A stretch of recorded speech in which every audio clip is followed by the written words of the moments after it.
Ready to start? Hello and welcome to the University of San Diego, Manchester Field for San Diego Sevens. We have a full slate here of knockout and final place contention matches here. My name is Scott Thomas, strength conditioning coach for the University of San Diego men's rugby team. I'm joined here by Kevin Eaton, director of rugby for USD Rugby. Kevin, how are you doing today? Very well, Scotty. It's a beautiful day out here for rugby, and we've had some very strong performances so far by some young players, so it's exciting to see. Yes, we did have, so today's structure of tournament, just to give you a little bit more background, we had 8 teams come here, 4 teams per pool. These pools competed in a round-robin type matches, and the final, or I'll say the top 2 teams from each pool are now competing in a semifinal. So we have semifinal matches here. First match will be MiraCosta versus Cal State University, Monterey Bay. We have that coming up first. We'll have the second semifinal right after the end of this match. We do have 2 for all these matches. They are 2 halves, 7 minutes each. And the winners of these semifinal matches will play in our final match today. It looks like we're getting ready to kick off. Kevin, give me a little bit. Kevin's not only our color commentary specialist today, he's also our rules analyst. And by that I mean he knows the rules and he knows which teams are in which color today. So Kevin, give me a little bit of help here. Yeah, so in the black streaking down the sideline here, we do have, I believe that's Sean Nolan for MiraCosta, and a big break here. MiraCosta Junior College in the black, Monterey Bay in the white getting scored on here. MiraCosta, very interesting rugby program, very young junior college program with the intent of sending boys to four-year colleges if they're interested in that type of thing, if they want to progress with their studies. And in addition, they're joined up with the Legion now, so the San Diego Legion Academy. That deal kind of brokered by a good friend of ours, Matty Sandoval, Zach Test, who's worked with us before as well, kind of helped broker that deal. So MiraCosta, very exciting young program, stacked with very talented old high school players this year, a couple high school Americans, very accomplished players. So exciting to see what they do rest of the day. Absolutely. And meanwhile, we do have a 7-0 start here after the try and conversion by Nolan. So we're off to a hot start here. We're still in the first minute. I believe MiraCosta will kick off to Monterey Bay, which is a little bit of a change from 15s if you're more used to that, like myself. But we will be getting a restart quite quickly here. Yeah, just a couple of differences between 7s and 15s. 7s, you do kick off after you score. Look for a nice high kick here from the 12 again. Sean Nolan, he's been, wow, what a great kick. Repeated here, might have been knocked forward, but the refs let him play on. MiraCosta getting their offense set, a nice wide spread here. A nice stiff arm from 15. That is Bo Morgans. He's going to take it under the post. Second try of the day for MiraCosta. Yeah, well converted there from Morgans, and I'd expect Nolan to have no problem knocking this one over. Monterey Bay, slow start so far, but they've looked pretty good on the day today. Made it through their pool without losing. Very improved from last year. I did see them at this tournament last year, the qualifier, and they've improved vastly.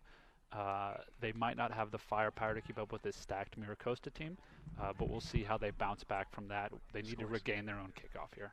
Okay, and there was just a little technical challenge we're working through. It actually is 14-0 MiraCosta. We're getting that updated for you right away. So please hold off on your angry YouTube comments as we work through the challenges here. It is a converted try, I believe, so we're looking at 14-0. Kevin, what are your keys to victory today? I think key for Monterey now is just to get this kickoff, play with the ball a little bit. They haven't touched the ball yet that I've seen, so the key for them is just get the ball. MiraCosta just play their patterns, continue to have these strong set pieces. Kickoff is beautiful again from Nolan. So if they can just let those young ball carriers get some more runs with the ball, I think they'll be just fine. And it is very difficult in this game, Kevin, to win without possession of the ball. Would you agree? Correct. It's quite hard to score if you don't have the ball. Good insight. We are having a 3-man scrum here, which is the Sevens way to do things. So they're bound down. It is a scrum to Monterey Bay. It's one back, given out. Monterey Bay does have possession for the first time today. A slight pause and an almost interception here. I believe the ref is calling it.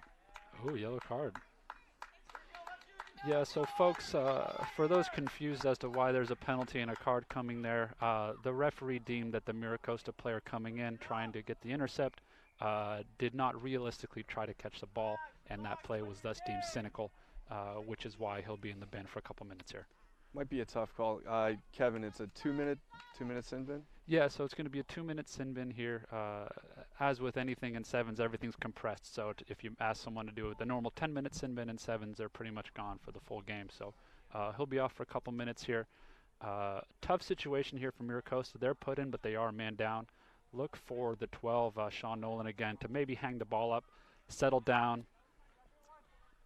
Ball is to Nolan off the scrum, dancing around, drawing defenders in and making a break. Looking for the offload, flicks it well. That's number 2, Julian Artiega. Back around to the left now. Twisting away from a tackler. Offloading. Ball is mishandled by 22. Into contact, nice hit there. But he is called by the referee for a penalty. It's quickly taken by MiraCosta. Close to the try line here. And in for the try. Yeah, not sure what the call was there, Scotty. Might have been a high tackle. Big emphasis nowadays with referees in the game on making sure the tackles are low, those kind of seatbelt style tackles where you just kind of slip up around the shoulders. The refs are going to ding you every time, especially in sevens where everything's so open. You can see everything happening on the field. Let's have a little quiet here for the kicker, Scotty. See if you can knock this one over, eh?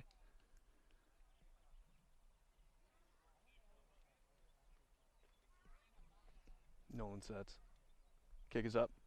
Looks like he pushed it left. Unfortunate, but we do have a 19-0 start here into the 6th minute of the first half. Yeah, just wide there, but very impressed by Nolan so far in this first half. Pushing the pace, long runs. He's been hanging those kickoffs up, which is such a huge part of sevens rugby. If you ever watch the USA sevens, Falanua, best in the business, is just hanging that ball up, allowing the players to get back, get that possession back. And it's something that, you know, if you have that going on and if you can get possession consistently, you're probably going to win. As we said earlier, hard to score if you don't have the ball. Yeah, despite being the man down, MiraCosta is staying in control of this match here. Kickoff is up from Nolan. That's 22 for Monterey Bay. Jacques Marable. With the break here, looking for the pass off, dummying. Taken down near the right sideline. Another phase here for Monterey Bay as they're on a back foot here. Unable to handle that exchange cleanly. Shovel back, looking to reset as the ball is spread left wide. They do have a man advantage here, and the hack is through. Contest for the ball here. Not cleanly taken, but taken, and in for the try for Monterey Bay. Number 17, Joseph Kastner. It looked like the ref was maybe going to award a knock on there, but deemed to have gathered cleanly. Perhaps it went off the shin or off the boot. Deemed to be clean.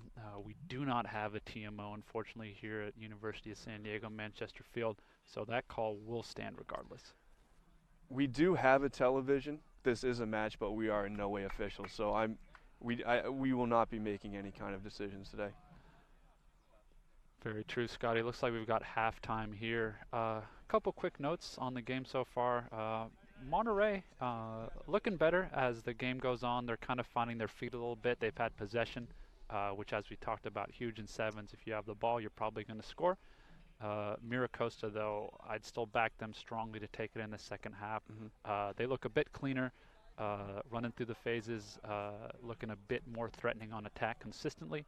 If they can kind of stay steady in the second half, make their tackles, not let any big long breaks like that last one we just saw, I think they'll take it in the second half. But Monterey, I mean, I'll tell you, they've been a very strong team today, all day. The number 9 there, I'm not sure what's the name on him, Scott Packenbush, very impressive all day, and he's been kind of leading the team from the front. So look out for him in the second half. Yeah, the Bakersfield native, and it looks like Monterey Bay was able to take advantage of the man down on MiraCosta there. So Good look there, and we're going to see what happens here as the strategy moves into the second half. We do have the guys flipping sides. Conditions here on Manchester Field today. Kevin, if you had to guess today's temperature in Celsius, where would you put us at?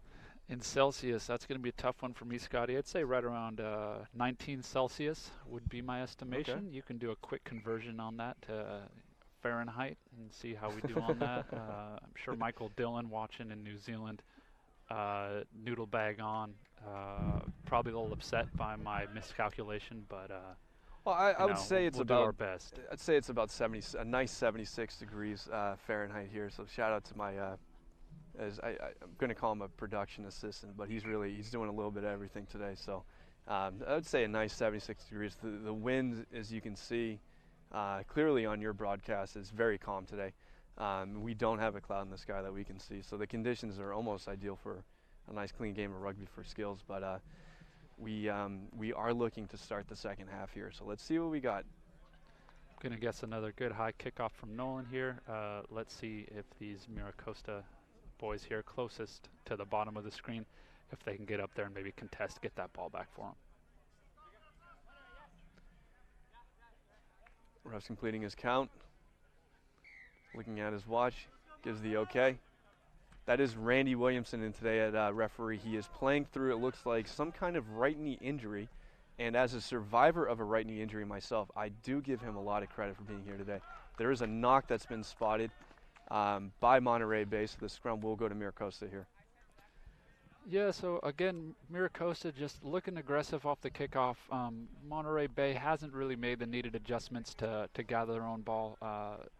But to give credit to him, MiraCosta really is hanging that ball up. They're flying up. And you're right, Scotty, the devastating knee injury that you had in a casual game on of this touch. field. In a casual game of touch, right about the on the 22 on this field. Something that was hard for you to come back from, but we're excited that you were able to get back behind the mic. It's great to be here, Kev. Thank you very much. And it is they often say in rugby that coaches give the most. And I was definitely giving the most that day.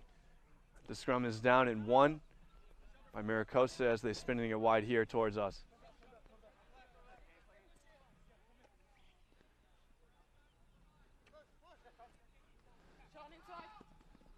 Wow, great offload, not gathered. Just a quick note on that last play. Something we've seen MiraCosta do very well all day is that patience on the ball there. You saw a couple of those players, great fundamentals, great passing, and not afraid to kind of hang the ball up, wait to see space develop, maybe let a defender make a mistake, and then go from there. If they can continue that, they might have a good chance going through this half and then perhaps in the final. Looks like there's a number of substitutes coming in and going out for the game for MiraCosta. It looks like Jeff Jimenez, Ben Charles, and one other player who I unfortunately did not see will be calling the game for this half, but they'll likely be back at a later time as the scrum is won and taken. That's number 15, Bo Morgans. Into contact. High tackle. Sir there has marked a high tackle. Monterey Bay retreats 10 yards.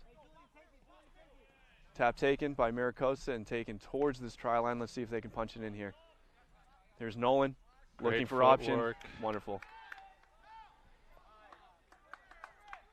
Very close to the try line here. Ball taken, spread out wide. Reverses field. Looks like he's lost the ball, but it's backwards.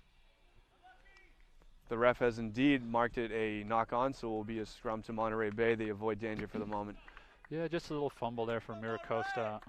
Great scramble defense there for Monterey. I'm not sure the player made the tackle there close to the goal line, but one of those hustle plays that don't really stow up on the stat sheet, but can make the difference in a game. So Monterey Bay still in with a shot here.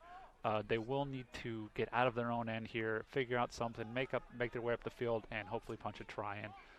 But they've got a long way to go to do that.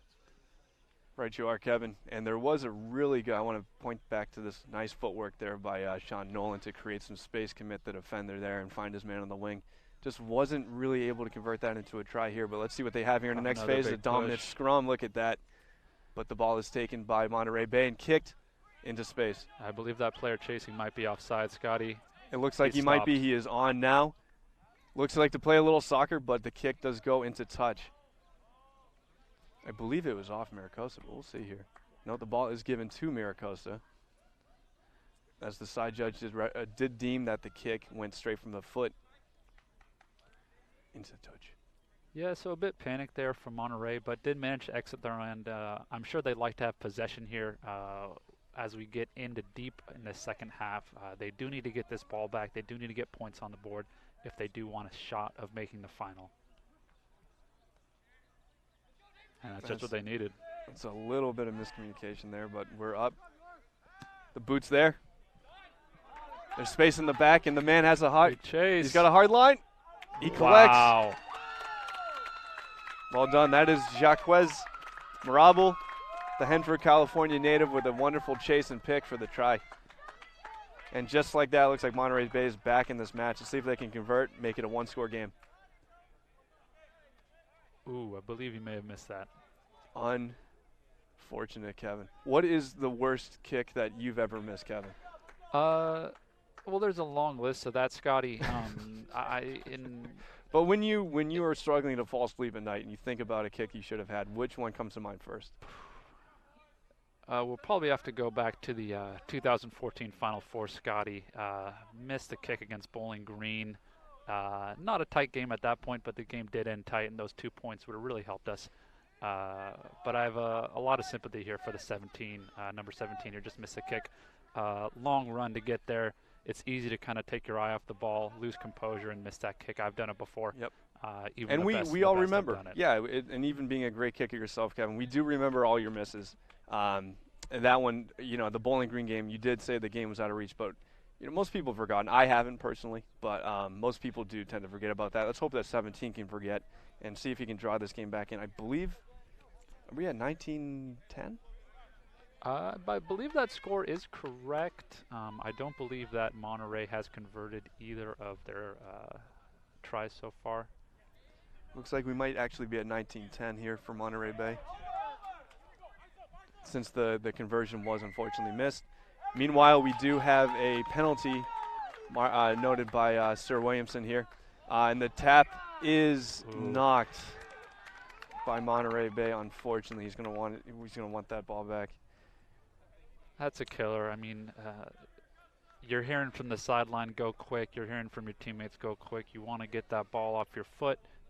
It's a skill that most players probably don't practice a whole much, but you do have to let that ball leave your hands, hit your foot, and then go back into your hands. I've seen many a player make that mistake, myself included. I've done that before, unfortunately.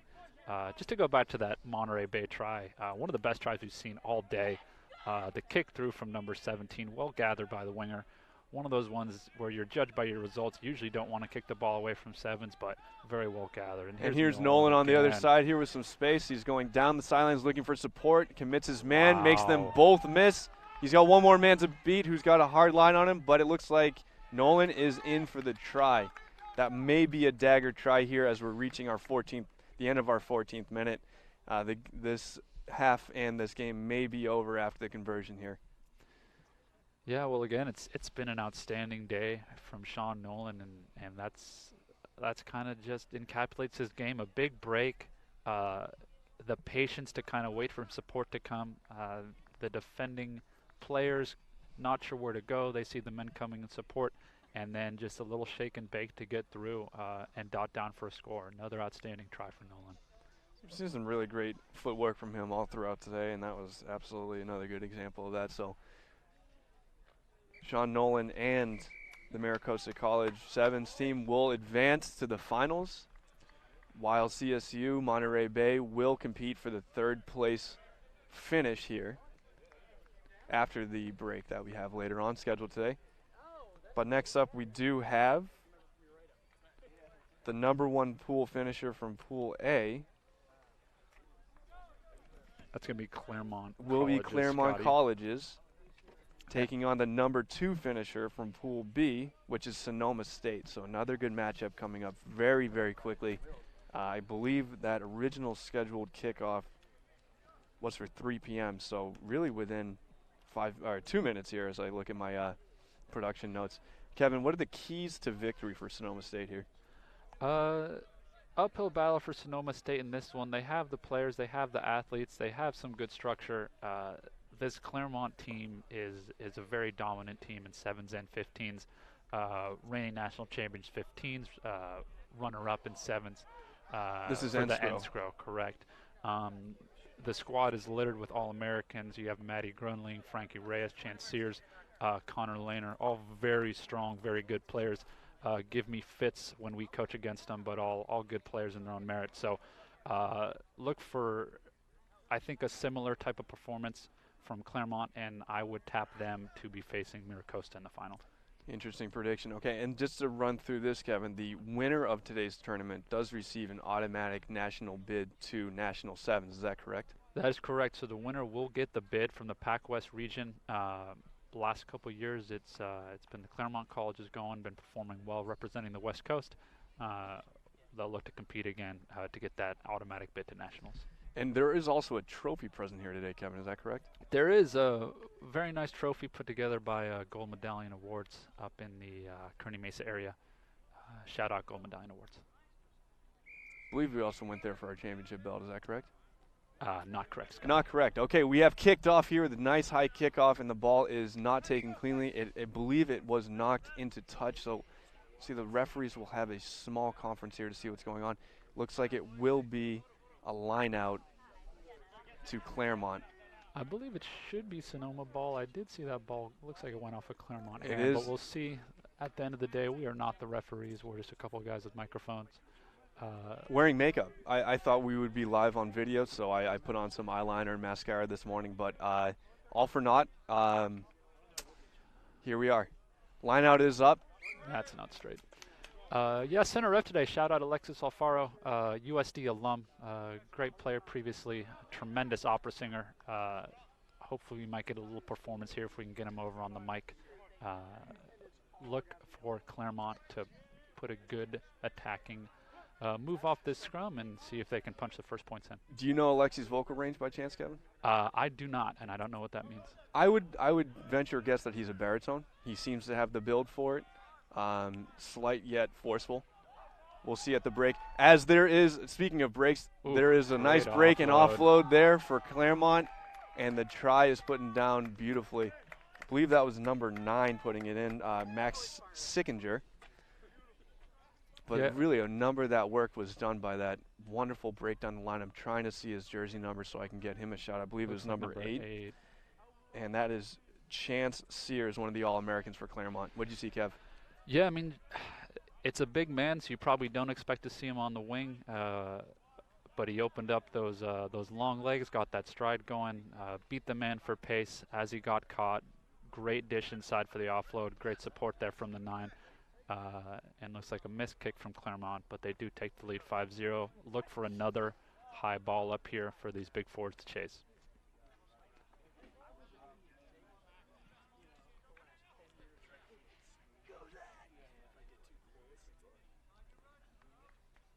Getting ready for the reset here. I believe that is number 7.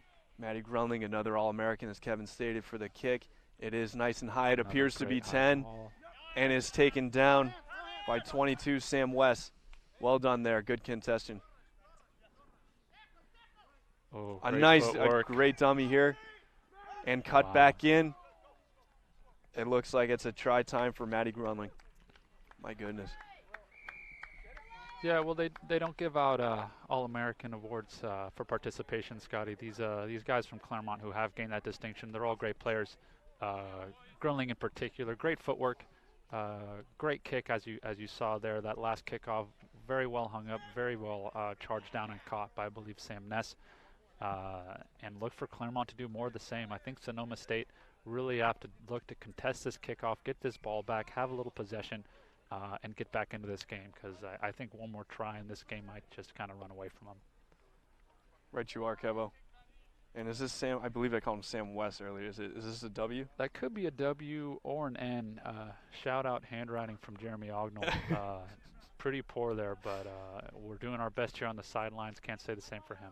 Dang. Our production notes are definitely not just torn out notebook paper with scratch handwriting on top of them. We have a very, very official broadcast going on here today. As the kickoff does come to reset, we have 12-0 Claremont. Another hard contest for the ball as Alexi lets them play on.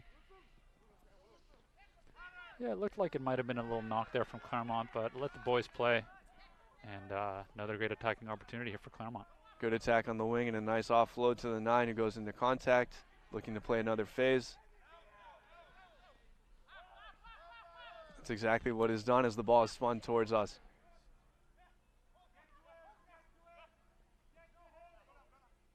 Offload and tackle looks like a third phase here for Claremont. A cool take, a broken tackle, and a try under the post. I believe that was 13 Connor Lehner. And for the try, yet another All-American for Claremont. Scores under the post here to make it 17-0 in the 5th minute. Yeah, I think we might see some more of the same here through the rest of this first half. Claremont just look a bit more composed, really doing well to get up and contest those kickoffs, and just lethal finishing there. They're breaking tackles, rarely being brought down by the first man. Sonoma State, again, really need to go up and contest this ball, get this ball off the kickoff, and we'd love to see him play a bit of this attacking rugby we've seen him play today. They have some very dangerous runners, but they can't run with the ball if they don't have the ball. You do see a little bit of the body language here from Sonoma State, a little bit defeated right now. They're looking like they're in the red, and let's hope that they can pull themselves out. Let's hope that they can get up, get this ball, and start to make this a contest again.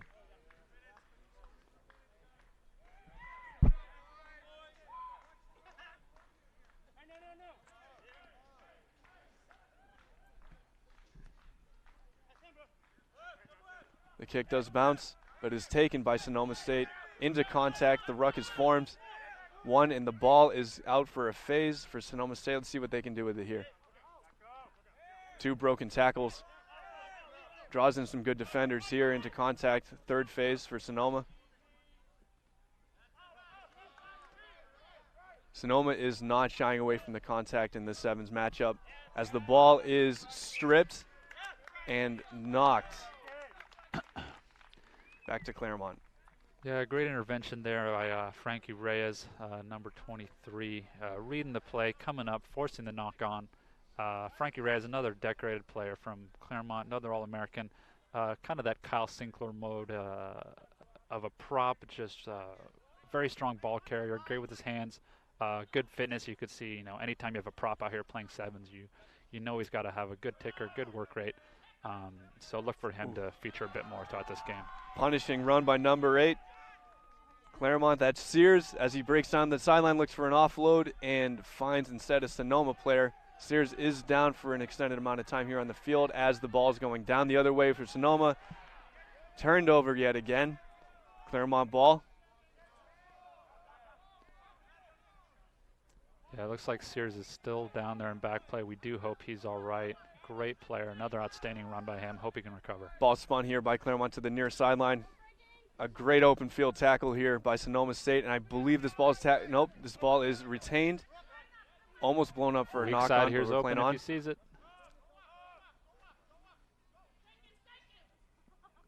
Taken into contact by 7 here and put back. I believe we have a penalty advantage here. We have an overload as well here on the near sideline, Kevin. Let's see if Claremont can take advantage. Ooh, would have loved to see a dish there. No harm, though. We did have the penalty advantage. Not sure what the call was for. Opportunity to go quick here if they'd like. Probably would want to get a sub in for Sears at some point, though. He does look like he's struggling a bit over there. Looks like Alexi did mark an offsides there as kick is sent into touch for the end of the first half. Claremont will take a 19-0 lead into halftime.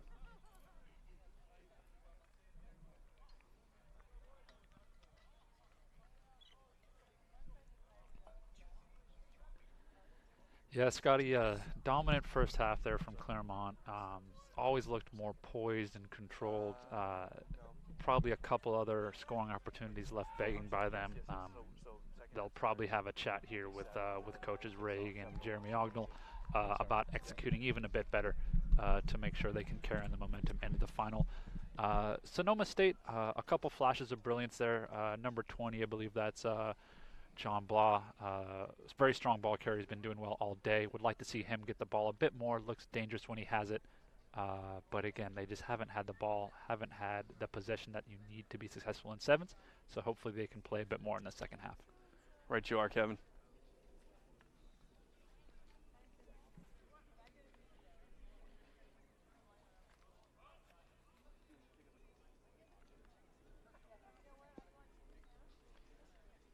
Next up, by the way, we do have the seventh place matchup for the players who, or the teams, excuse me, who finished 4th in Pool A and 4th in Pool B. I believe we will have the second side that USD brought out today coming up against Cal Maritime. Thank you. Yeah, excited for that one. And to everyone watching at home, if it sounds like we do get excited in those next couple of games where USD is competing, we are the USD coaching staff. We apologize. We will come off as biased, just giving you a heads up. We will know the players in a bit more detail, given the fact we see them almost every day. Very excited for that match. We will have the USD Bulls play Cal Maritime. USD Bulls, a grouping of USD forwards who don't really play sevens, put a ball in their hand today and said, just go run with it. They've struggled a bit, but they've found their footing a bit as the day goes on. So hopefully they can get that elusive first victory against Cal Maritime in the final game of the day for them. I do take a little bit of offense, Kevin, your assumption that I will be biased in my broadcast. I'm a professional. I would like you to speak for yourself in the future. Just a quick broadcast note. But we will see, yes, we will see the second side that USD put out today. USD did address 2 sides today for today's sevens tournament. Unfortunately, neither were able to make it to the semifinal matchup, but should be an exciting 7th place game nevertheless. We do have really a full slate of good rugby here today, so hope you're comfortable. Kick back, get a nice cold beverage in your hand, and enjoy as we get our second half started here. The kick is to Claremont and taken coolly, but then lost in the ruck and breakdown. That counter ruck is very, very dangerous. There are 4 defenders committed to it as Sonoma State goes back into contact, looking to start something up in this third phase here.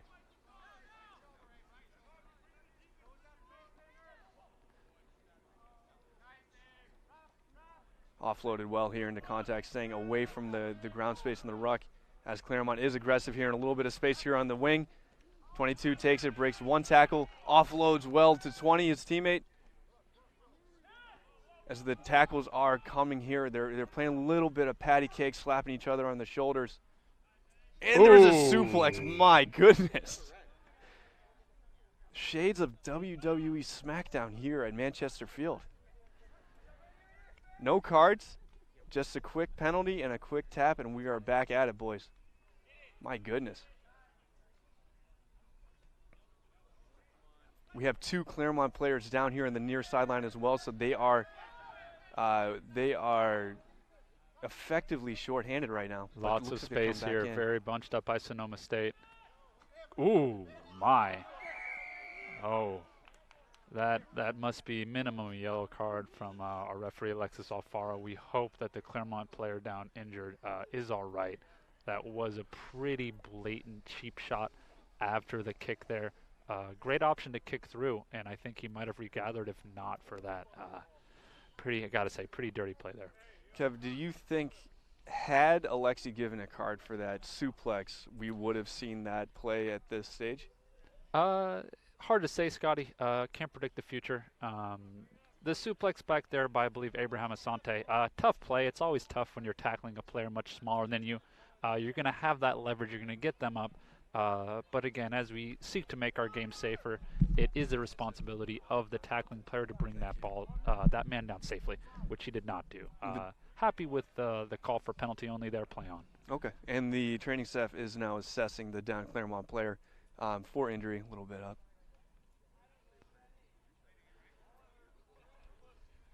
He's really in some discomfort here.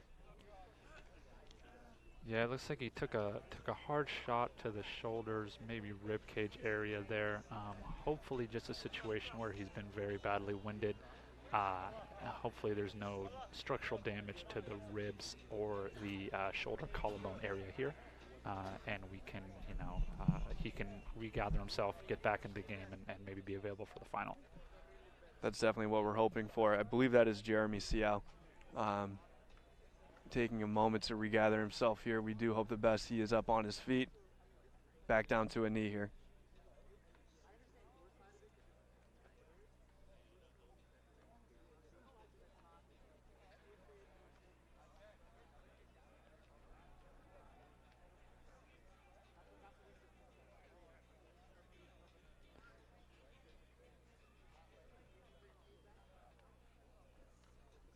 Do we have audio right now? Yeah. Just adjusting the audio a bit, folks, while we have a break in the game. Looks like a bit of a discussion here between the Sonoma State coaching staff and our refereeing staff here on Manchester Field. I believe we may have a couple coaches possibly upset about the no card there on that tackle from Asante. Really could have gone either way. I understand their frustration. I have yet to see a ref retroactively go back, change a call, give a yellow card. So it will be a fruitless endeavor on their end. And we see Siao here getting back to his feet. Perfect. So hoping he is okay and hoping he can get back into the game for the final. Yeah, and that is his coach helping him off the field, which is always great to see.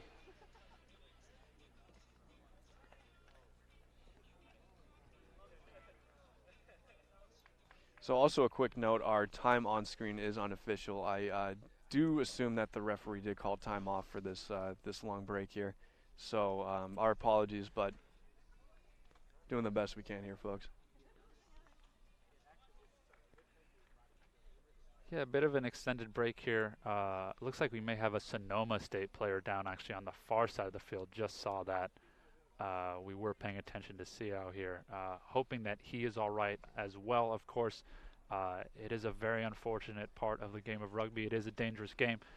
Injuries are a possibility every time you step on the field, be it a casual touch practice on Manchester Field or a competitive game like this one. So we really do hope that player is okay. It does appear to be a serious injury given the amount of time he's been down here. So we hope he can make it off the field here, and we hope he's all right. Did the injury occur on that side of the field? Was the player trying to get off the field and fell back over, Kev? I didn't see anything. Unsure, Scotty. Very tough to say. Looks like the USD training site we have on staff is doing a great job of trying to keep the player stable, hoping it's not a head injury that's keeping him down for that long. Yeah. That is something you hate to see in this sport. Would like to give a quick shout out to the USD training staff from Campus Recreation. They're really incredible. They always have been for us. Who do we have today, Kevin, the training staff? To be honest, I'm not sure their names yet, and I did meet them both and then did promptly forget their names, as I'm one to do with all people. It's not just the training staff, so I do apologize to both of them, but you're correct, Scotty. They've been outstanding today. We've had many great trainers through Campus Rec in years prior, and they've always given the level of care that you would expect from a collegiate trainer to give and keeping our boys safe out there. Looks like the Sonoma player is getting back on his feet, which is great to see. Yeah, it looks like he's limping off a bit. Might be a lower body injury here, Scott. I'm going to guess that he will be unavailable for the rest of the day. And I did get a note that we have about 5 minutes left in this half. So let's see if Sonoma State can make this competitive again, get a try in, and get within striking distance here to make Claremont a little nervous. Yeah, going to be tough for Sonoma here. They did just receive that yellow card, which did happen quite a while ago, but that clock did not start running yet. So he does still have his 2 minutes in the bin that he'll have to serve here. So going to be even more of an uphill battle here for Sonoma, playing 6-on-7, very difficult.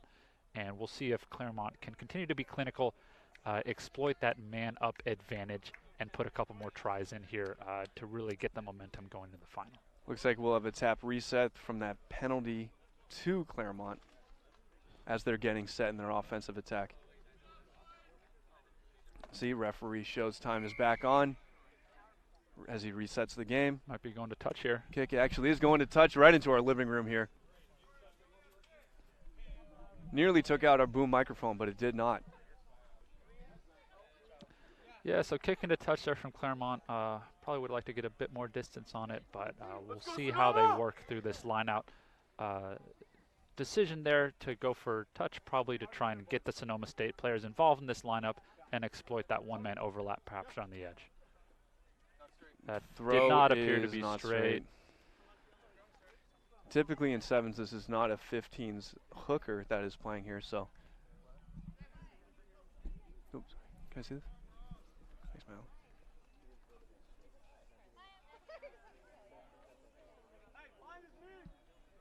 We have had a request via one of our viewers here for a rundown of the Sonoma State players. I'll do so very quickly. This will be number 4, Alex Furr.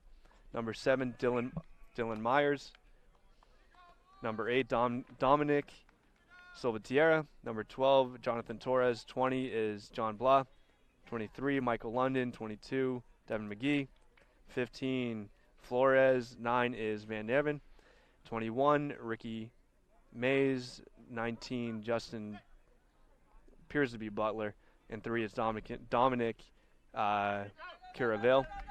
We'll try to get that going in as 15 for Claremont is breaking down the wing and in for the try. Looks like that's Siao. Impressive. That is Jeremy Siao. He is back in action. My goodness. Make the impact. Tough player. We apologize to the Sonoma State fans watching at home if we have not been calling the player names enough. We do need to see Sonoma State with the ball a bit more. We'd love to call these players out, and we do hope to see them with a bit more possession here because they are some very dangerous attacking players. Just haven't seen enough of the ball this half. Right you are, and I hope that my rundown of the lineup does satisfy some requirement to have that, but we are looking to get a little bit more balanced action here in the second half as Claremont scores that man-up try, the unconverted try.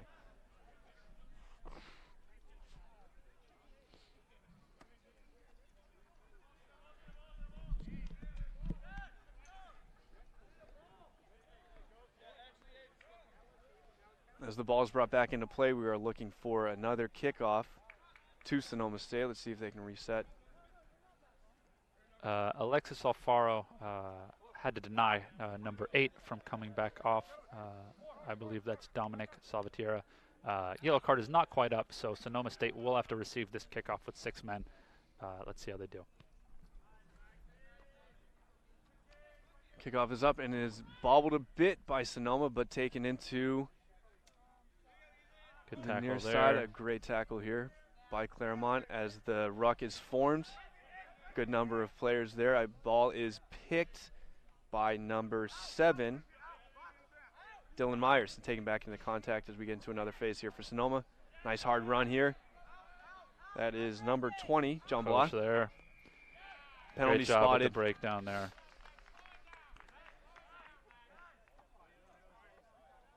Yeah, so tough for Sonoma State to get to their own breakdown there when they're a man down.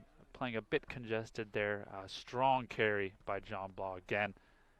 Just didn't seem to have the support there to regather their own ball. The penalty kick is taken to touch, so will be a line out for Claremont as they are reaping the benefits of their penalty. Did you happen to see the call, Kevin?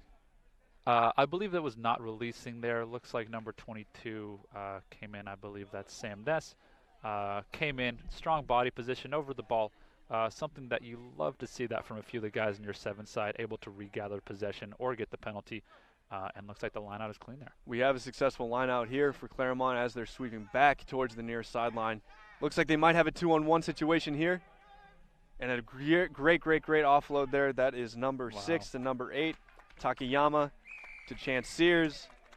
Over to Abraham Asante for the try for Claremont. I believe that's Takayama finishing it there, Scotty. I'm sorry.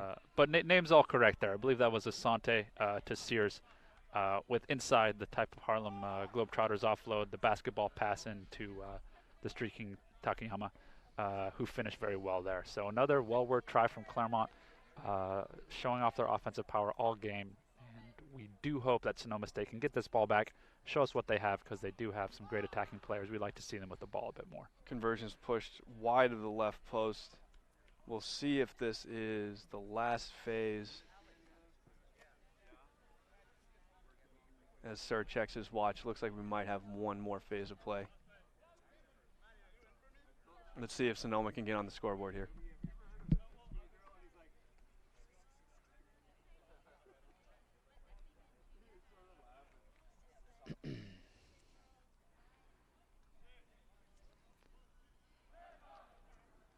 Claremont kicks off. It's a deep kick to Sonoma, caught cleanly and brought into the teeth of the defense. Wonderful offloads here. We have a Sonoma break by Max Sickinger. I believe that's the Claremont 9. I'm sorry. Scotty. Yep. That's Connor. Production notes not coming through. You read this name right here, number 9. It's going to be Connor Vanderveen, as clearly as transcribed in the notes there. A little high tackle there from the Claremont player. Alexi spots a penalty. I think the Claremont 22 thought it was a penalty to his side, decided to kick the ball into touch to end the game, but unfortunately for him, it was a penalty to Sonoma State, who is picking and going now with the man up. Would love to see Sonoma State get a try Let's see here. a try here. Ooh, wonderful heavy punishing contact. run. That's Dylan Myers there with a nice truck. Good support. I believe there may be a full arm Here we advantage go. here, but Myers is taking it in for the Sonoma State try. Right under the post in the last phase of play. Yeah, great job there by Sonoma. Always in the fight. They never once wavered in this game with their commitment, and that's one of those plays. At the end of the game, your lungs feel empty, but you just got to dump them out. Just get all the oxygen out of there. Just push. Even if you don't feel like you have anything left, you got to keep pushing in sevens. You're going to be tired. You're going to be fatigued. You're going to feel like you have nothing left. And a really great job there by Sonoma to stay in the fight and get that final try in so they can go back up the 5 freeway on the way home with a little bit of pride under their belt. Right you are, Kev, as we prepare for Cal Maritime versus USD second side here.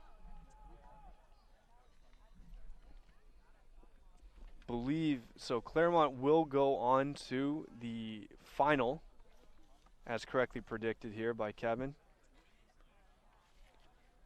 Yeah, guys, so just a quick heads up for the slate of the games for the rest of the day. We have this game, 3:20 USD Bulls versus Cal Maritime. At 3:40, we will have USD starting team against Point Loma. And then in the third place game at 4:20, we will have the NorCal battle of CSU Maritime. CSU Monterey Bay against Sonoma State. So look for those two teams to look to come out on top, local rivals.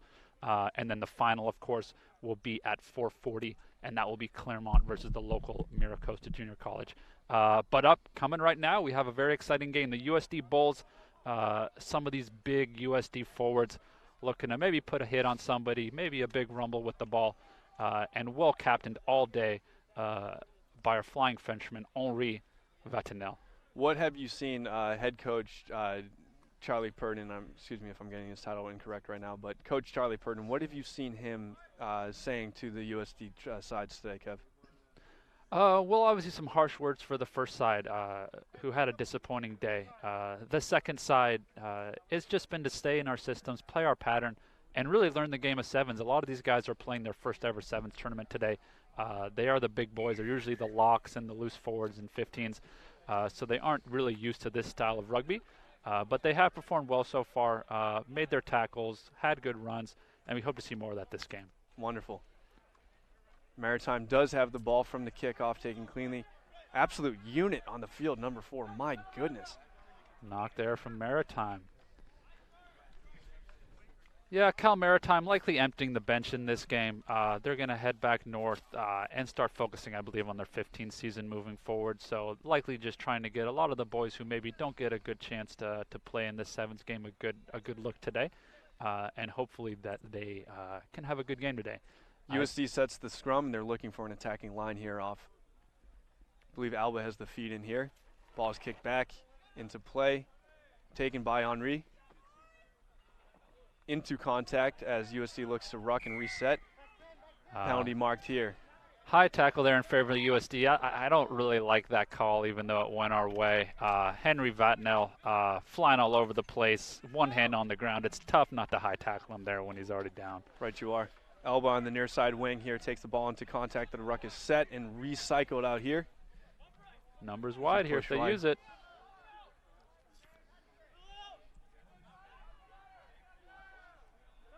An offload into space. Here's Hale on the carry here, number 4, a unit in his own right. As Hale struggles to clean the ruck, but does produce a high-quality ball for number, I believe that's Nick. As the ball is brought back here to a near side, USC is pushing the ball back and forth here as they're looking for space and an opportunity to score.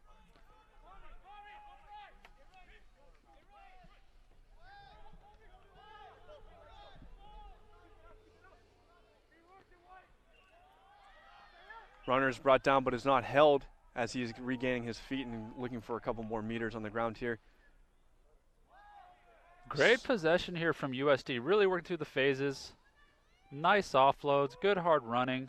They are also attracting a number of defenders for Cal Maritime, which should lead to space. The big break. And USD he's try. over. That's number 6, Finn McCarthy, the San Francisco native.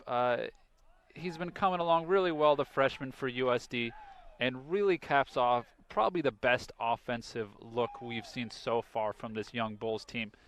David Alba out here with a little Spanish flair on the wing, looking strong as always, and then the big break on the outside from John Giltner that set the whole thing up. Henry's going to look to convert this try here, lines up. This might be his first time ever kicking a drop kick. Might be his first time kicking a ball. Looks like it snuck over. Shut my mouth, converts 7-0 USD into the 4th minute here. What's that for? Oh, thank you. My nips. See tape for my nips? Tape for my notes. Oh, my notes, of course. I'm sorry. Sorry, a bit of miscommunication here in the broadcaster's booth. A simple just mishear here from Scott Thomas. That's not a drop kick. He did not let that ball hit the ground. Shout out Janet Jackson as a reset here. The ref is going to allow play to continue despite the player clearly not letting the ball hit the ground. A little bit of alternative rules playing here as we do have a last-second David Alba looking to play a little soccer. And he does. He picks up his own grubber. Looks to streak towards the try zone. This will be a try. David Alba with a bit more than you like to see there to get the ball down. I'm sure his kicker will appreciate the extra effort there in trying to center that ball. A little bit of alternate rugby play here, Kevin. You don't typically see the referee allow you to start a kickoff without actually doing a proper kickoff, and you don't normally see a player looking for contact in the try zone. But here we are. We are at the San Diego Sevens tournament, folks. We don't know what's going to happen. You got to stay tuned and see what's going to happen here. This is no holds barred rugby here. Yeah, good finish there from David Alba. We had the ball bouncing around on the ground, a little bit of a greased watermelon situation, and he managed to get a boot on that watermelon, and it slid all the way into the try zone. So great job by David to use his Spanish soccer background to get onto that ball and then regather. Henry's conversion looks like his beginner's luck has run out as the conversion kick found its way into a tent of Sonoma State, I believe. Instead of between the posts, which is where he intended to kick it, we will have a reset here. Let's see if this drop kick hits the ground first. And it does. My goodness. And a good nudge. That's useful. Good hit. As Cal Maritime looks to recycle the ball here and get some offense going of their own. Ball spun wide and a great step there by number 10. That is Tui Palutu. Shrieking down the field like a banshee. Yeah, great step and made the tackler feel an in contact there by Tui Palutu. Decorated high school player, great recruit for Cal Maritime. He has been probably their standout player today. Great footwork, strong in contact. Messy ball here, a little bit more soccer being played today here, folks. I believe the referee has called the ball back for something he saw. What did you see what the ref saw, Kevin? Might have been a slight knock there by USD. Tough to tell. We are not trained in the dark arts of refereeing. It is, in my opinion, the toughest sport to ref. That center ref, you're really out there on an island if you don't have your touch judges mic'd up. And even today, we are afforded with the luxury of having touch judges. Most of our normal games, it's just whichever player knows the least about rugby and is thus not playing will grab that sideline flag and just do a terrible job. I've actually learned that European handball is much more difficult to officiate, but I would definitely slate rugby as a close second as the scrum is here to Cal Maritime. One back. Look for a carry here from Tui Palutu. Yes. Straight That's exactly through. what he does is he dummies, and it looks like he will beat Finn McCarthy on his way to the try zone. Puts the ball down between the posts. It is a try for Cal Maritime. Yeah, Finn McCarthy made him earn it there, made him go the distance, didn't let him slow down. Just the case there, I think Tui Palutu, a bit more experienced than the players he's going against of these USD Bulls. Good dummy there, good carry, good decision to keep the ball and just beat a couple guys for pace. So great finish there by him. Speaking of Bulls, Kevin, that is where we'll be having our post-match meal. What is your favorite menu item at Bulls Barbecue? Tough to say. Many great menu items at Bulls Barbecue in the Linda Vista area of beautiful San Diego. The mac and cheese, outstanding. The brisket sandwich, outstanding. For any of these teams here, I do recommend they choose that for their post-game meal. It is delightful. While we're here at halftime, shout out TVX Sports Video. Yes. The go-to for all your sports video need in the Southern California area and perhaps soon beyond. All my sports video needs, Kevin? TVX. Wow. Excellent. Yeah, shout out to Ted and his crew here at TVX. Really, we've had a really good relationship with them over the years. They're really great professionals, set up on time. Really great feed, as you can see, YouTube friendly. I believe they're also looking for Vimeo platforms as well to embed within your website. So please consider them as you're looking to stream. I hope you do choose better commentators than us as you look to add a little bit of flavor to your stream. Good point, Scotty. So just a quick breakdown at halftime. We do have the USD Bulls with their first lead of the day. Really positive first half there overall. That try by Tuipulotu also, obviously the one try scored by Maritime, well worked by him. But I think overall, you'd have to say USD Bulls looked the better of the two sides in this first half. We'll see how Cal Maritime reacts in the second half. Look for them to come out firing after a little halftime team talk from Coach Steve Hyatt over there. Right, you are, Kevin. If you're coaching this USD side, what do you tell them at half? Just more of the same. Really, they've played well. They've played their systems. I think really just keying on who their danger player is. Tuipulotu is the guy that is going to beat you in the second half. If you can maybe bracket him with a defender or two, make sure he can't get loose, make the other guys on Cal Maritime beat you. I think that's the game plan you want to go with. USD obviously being very well coached by Coach Charlie Purdon today, so I'm sure they got some good words at halftime as to how we want to approach this second half. Yes, and I think there may have been some substitutes brought into the game for Cal Maritime. However, my lack of rugby knowledge and overall lack of awareness is limiting that for me, so I'm not sure, but there may be some new players in for Cal Maritime. Let's see if there's any impact here. Sure, and we can comment on the USD substitution. Looks like Michael Ramos in here for Finn McCarthy. Ramos, just a great young stud of a player we have here at USD. Very excited to see what he does this year. That is a long kick. But it looks like it pops up for Maritime, which is fortunate as USD knocks the ball. Not what you want to see. I don't know, Jim. It's a tough break for USD as their knock is, I believe it's within their 22. And he's correctly changed that call to a penalty. The knock-on did go forward to a USD player in front of him, which is offside. Let's see if USD can play a little defense here and get this ball back. Very good attacking position for Cal Maritime as they are centered the ball here with a reset. As they're looking to put the ball through the hands, it looked like it had an additional number here. But I believe the referee is calling a knock-on. A little bit of creative officiating here, Kevin. Yeah, the referee, I believe this is Stephen Williamson, Randy's cousin. Another great referee in his own right. First time we've had him down here at Manchester Field. He's sticking with the play. He's got eyes on the ball. So we're going to stand by him and say that call was correct. Sounds good to me, Kevin, as we look to reset here. USD's ball on the scrum. We're down near the infamous, ferocious Charles Corner where he suffered that horrific injury many years ago. Very true. Hate to see that, Scotty. You hate to see it. Well gathered by Henry. There's space in front of him if he takes it. Just a gentle reminder, Kevin, that I'm the one doing play-by-play here.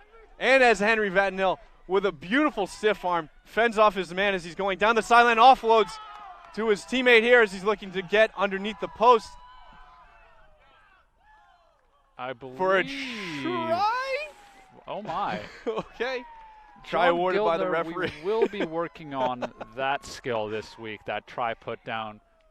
Outstanding break from Henry there. Yes. Great dish to the supporting player, John Giltner. Looks like Henry's limping a bit here. I'm not sure how many more substitutions USD has to use here. But great break, great run there from Henry. Yes. Captain this side well all day. If he's down, looks like we might have big Johnny Hale attempting the conversion. Public safety is rolling up on the scene with lights on. It looks like... Likely here to tow my car. Oh, the conversion is not made by Hale, unfortunately. It looked like it just skimmed outside the post there. So the try does go unconverted. Hale looks to collect his own ball and hope for a better result next time.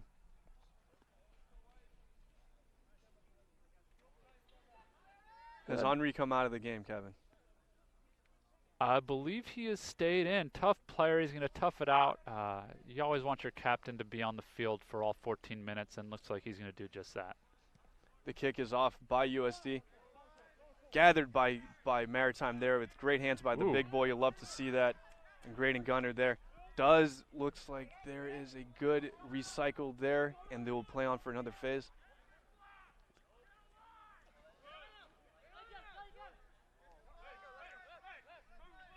That is Genevieve there for Cal Maritime, rolling all over the place, getting a good position there for his attacking team here as they are attacking sideline to sideline. Looks like some space here for number 7. This is Knightley Duggar as he offloads beautifully to his teammate there. That's Jacob Pina. Into contact here. That's a nice chase down tackle for USD, but the ball is recycled out by Cal Maritime. That's a tough job there tackling this big man, but there is a high tackle penalty there. Spotted by the referee. Advantage is not gained and is brought back to the mark of the foul. Cal Maritime will have another opportunity for good attacking position around the 10-yard line.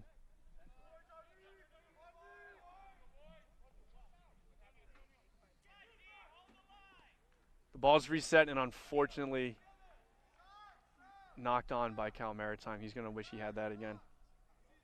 We will have a scrum down for USD as a substitution checks in. Looks like Pina is checking out for Cal Maritime as well as Vatinel for USD. I think there was an exchange of a mouthpiece there, Kevin. Did you see that? Yeah, always love to see that. Teammates sticking together. Sometimes there just isn't enough mouth protection to go around. You know, when you're with your boys, you're training with them, you know, you're shedding blood, sweat, and tears. Sometimes that mouthpiece does get recycled a bit. And it's just part of the game. It's just a little spit. It's just a little spit. You know, actually, I like to reminisce a bit in my playing days at Boston College.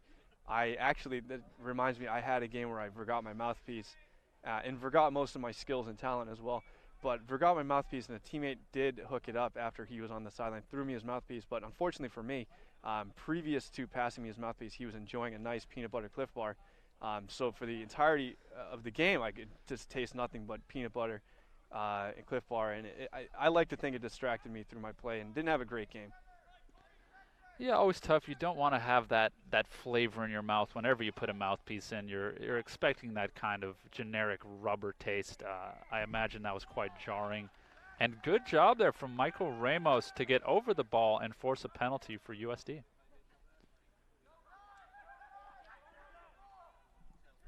It will be a tap-and-go situation for USD here as they're looking to add on to their lead as we are entering the end of the 13th minute here. Not a lot of time left here for Cal Maritime as there is a 10-point lead for USD. The tap is taken, given out to Hale. Ooh. Hale with an unfortunate knock, give it right back to Cal Maritime. He's going to wish he had that one back, Kevin. Certainly, and you hate to see that situation. Johnny Hale, probably not super comfortable on the sevens field. Probably a lot of things running through his mind right there. It just takes his mind off the catch right there, and you have to do the little things well. You have to think about catching that ball, and then you can start thinking about passing it. Looks like Hale swapping out here for Chris Lundy. I would expect Maritime to exploit this weak side here. Maybe the 9 just picks and goes, and he does. There is a quick pick. Tony Romo here in the booth. That is a nice try there. I believe that was number 12, Josh Jakowitz, taking the try in for Cal Maritime. As we got a game here, folks, I mean, there's still another phase yet to be played, I believe. Remember that the time on screen is not official, nor are any of our comments. But there is still life for Cal Maritime here as the try is looking to be converted. Not a lot of urgency here from Maritime, but might be an important conversion.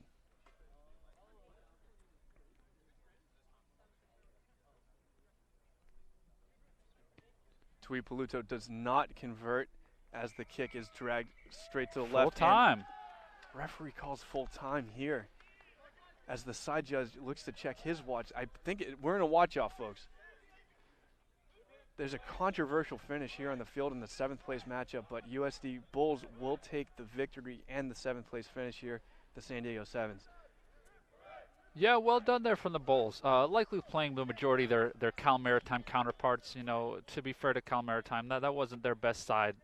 They were putting out some of the younger guys like we are to get some experience. But you play the side in front of you, and USD did just that today. Some standout performances. John Giltner, great all day. Henry Vatnell, very good with ball in hand. And then little David Alba out there in the wing. Don't sleep on him. Did you have full time there? Yes, full time. Yeah. Okay.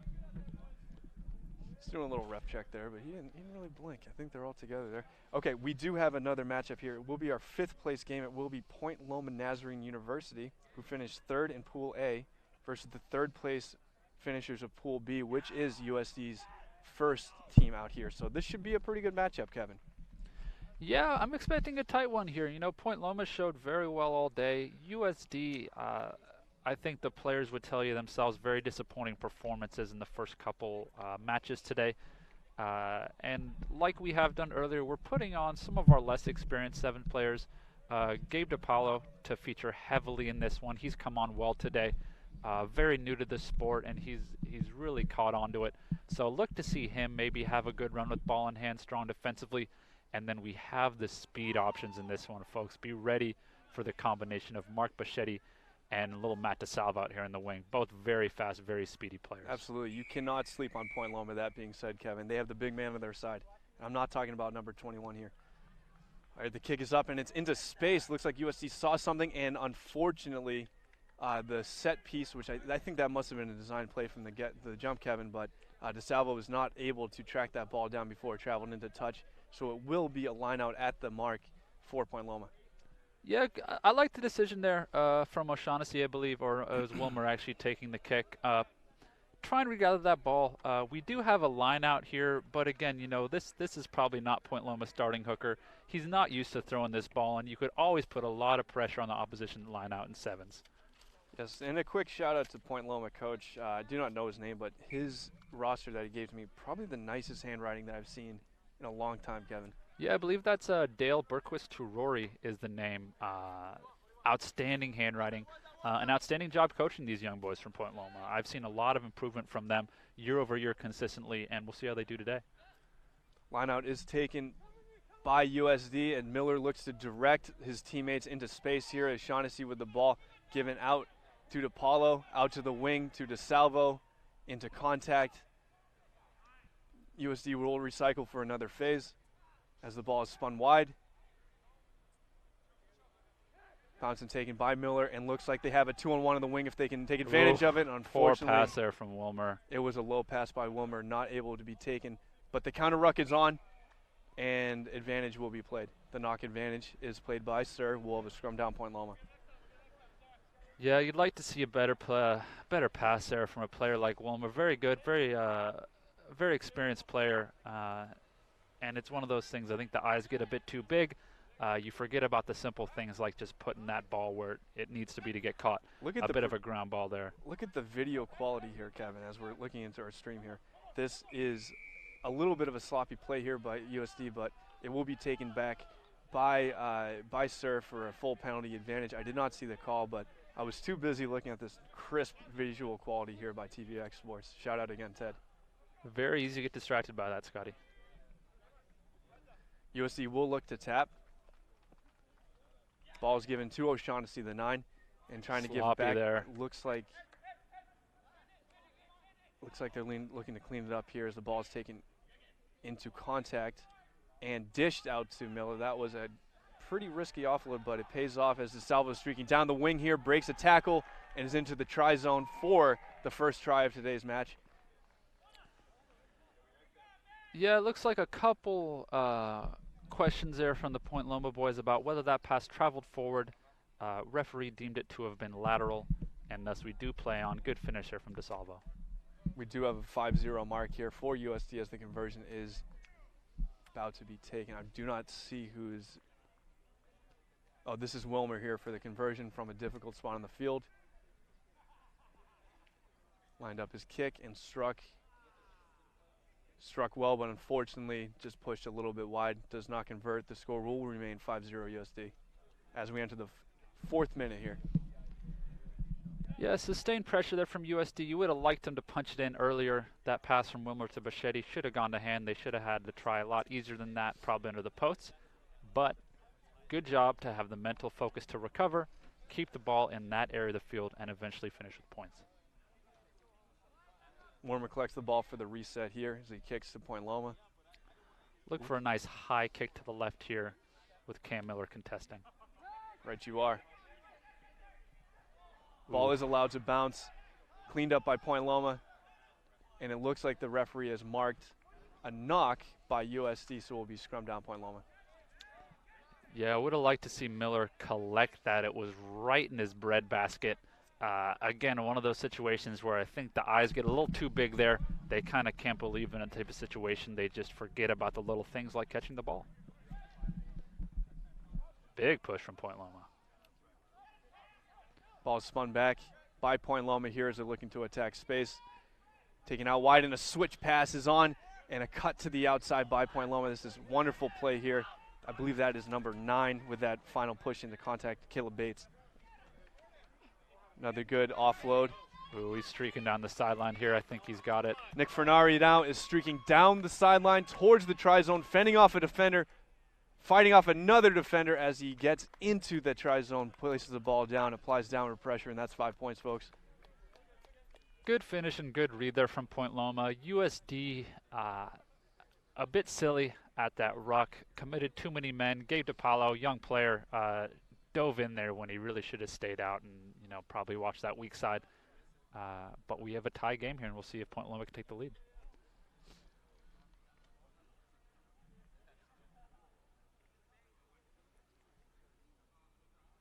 Looks like we do have a fire truck and the paramedics on site here, Scotty. I believe they may be here to help off that Sonoma State player who was injured earlier.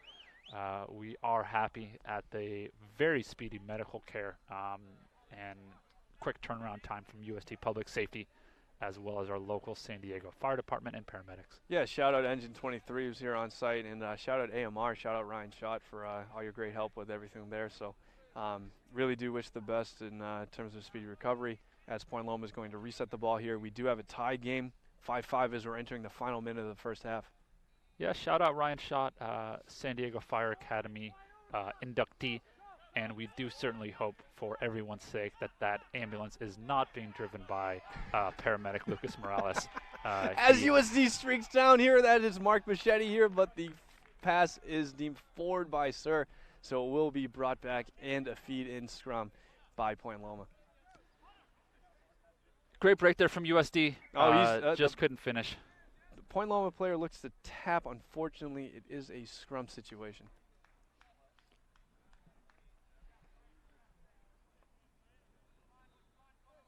Look for a big push from the USD scrum, see if they can get this ball back. If you are on site here, we do encourage you to look at our merchandise table. We are selling San Diego 7s. Get your official exclusive San Diego 7s tank top only here, right now. The sales are being done on the table closest to the stairs. Knock there in contact. It is a knock, and that is the end of the first half here. Score is all tied up 5-5 as we are going into the second half of the 5th place game. Kevin, what'd you see? Yeah, I mean, decent half there from USD. Probably should have converted a bit more of their chances. The forward pass from Wilmer, or rather the ground ball from Wilmer, and then the forward pass there from DePaulo to Bichetti on the wing on the other side. Probably hurt us a bit. Probably about fair that we're 5-5 at halftime, although USD has had the run of possession, the run of play a bit more.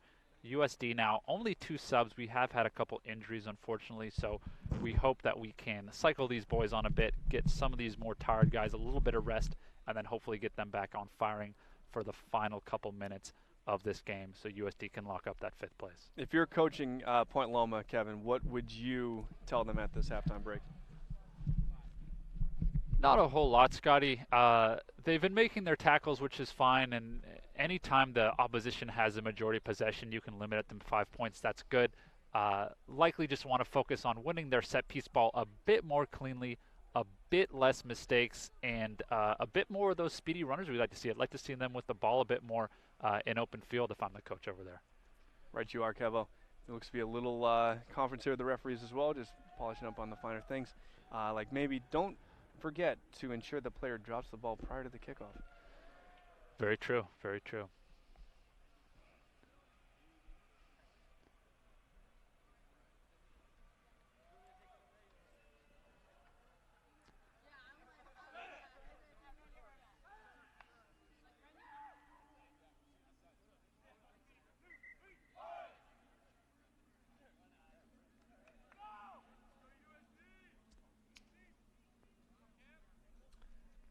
Looking to reset here.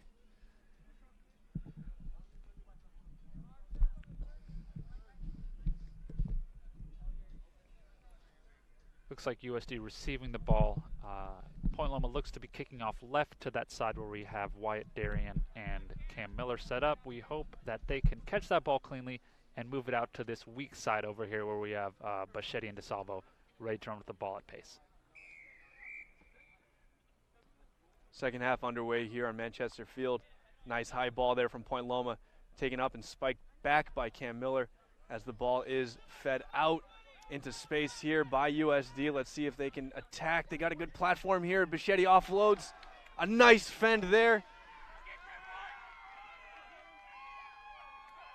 Jordan is down the sideline and into the try zone and under the post for the try. Excellent execution there, Kevin. Great tie all around by USD. Little like to see Cam Miller probably catch that ball. There wasn't really a need for the volleyball spike there. Made it a bit different, a bit more difficult for his own team. But Wyatt Darien, well collected, spun the ball out wide. Bachetti took the ball in, great offload, and Sandoval with the fend and finish.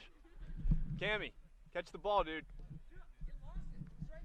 I just received word that Miller may have lost the ball in the sun, which is where the volleyball spike came in, but he will look to adjust. It appears Miller has moved to the shady side of the field now, and we will expect him to remain here for the rest of the game. Stay safe out there, Cam.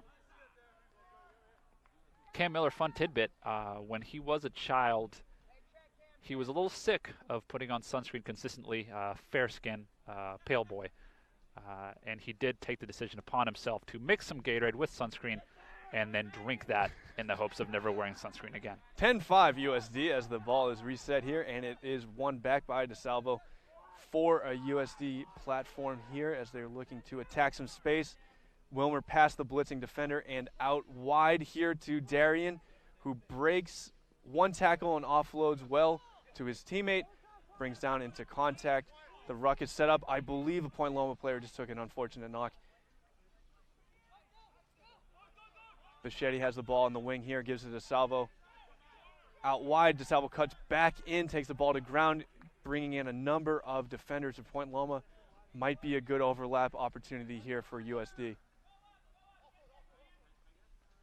A ground offload there by Darien as the ball is taken back into contact by Wilmer and cut in. There is space here. Is he looking to attack? He is with the dummy pass. His teammates are not with him, but fortunately for Jordan, he's able to take it in on his own merit for the try. Yeah, this is Sandoval's best game of the day, which is unfortunate. Would have liked to see him perform a bit better early on, but happy to see him regaining his form and playing very well in this final game of the day. Great all-around by USD there, and we're happy they can put another score in. Would love to see, as always, to keep it unbiased, Scotty. Love to see Point Loma get the ball here, work it around a little bit, have some fun. Right you are, Kevin. As we are looking at a conversion here to make this a 12-point game. Sandoval looks at the post. Great nudge. A lovely strike indeed, as we are now at a 17-5 score line for USD. That is a big conversion as we're entering our 11th minute here. But yes, let's see if Point Loma can recollect and gain some kind of attacking platform of their own.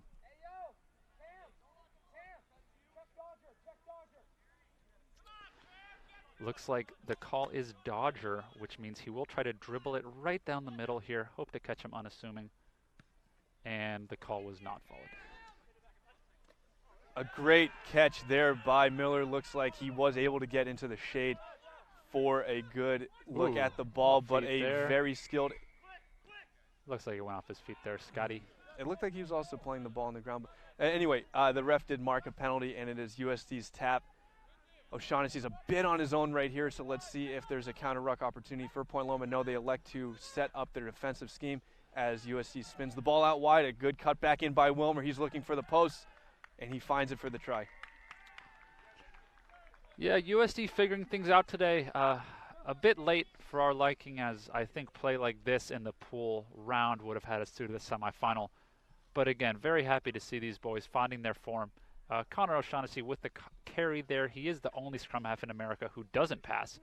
He will carry it into contact virtually every time he gets the ball. It's something new to experience. The conversion from Sandoval is good as we look at a 22-5 scoreline right here. Looks like this game might be out of hand, unfortunately, for Point Loma, but let's still see if they can fight back here. Sir does get in place as the line judge is struggling to find his spot on the field. Point Loma attacks with the ball out to the wing and now up the sideline, up and through. The offload is on. The recycle is on to the scrum half. And the wonderful dummy and some space here for Point Loma. This is number 8. It's not number 8. Is that number 9? I believe that's number 9, Caleb Bates there with a lovely dummy and step for the try. Great pursuit there from Zach Margulis. Wasn't able to chase the ball down, but you love to see the effort out there. I apologize for the confusion with the numbers here. It's a little hard for me to see the back of these jerseys. Almost a camouflage approach here.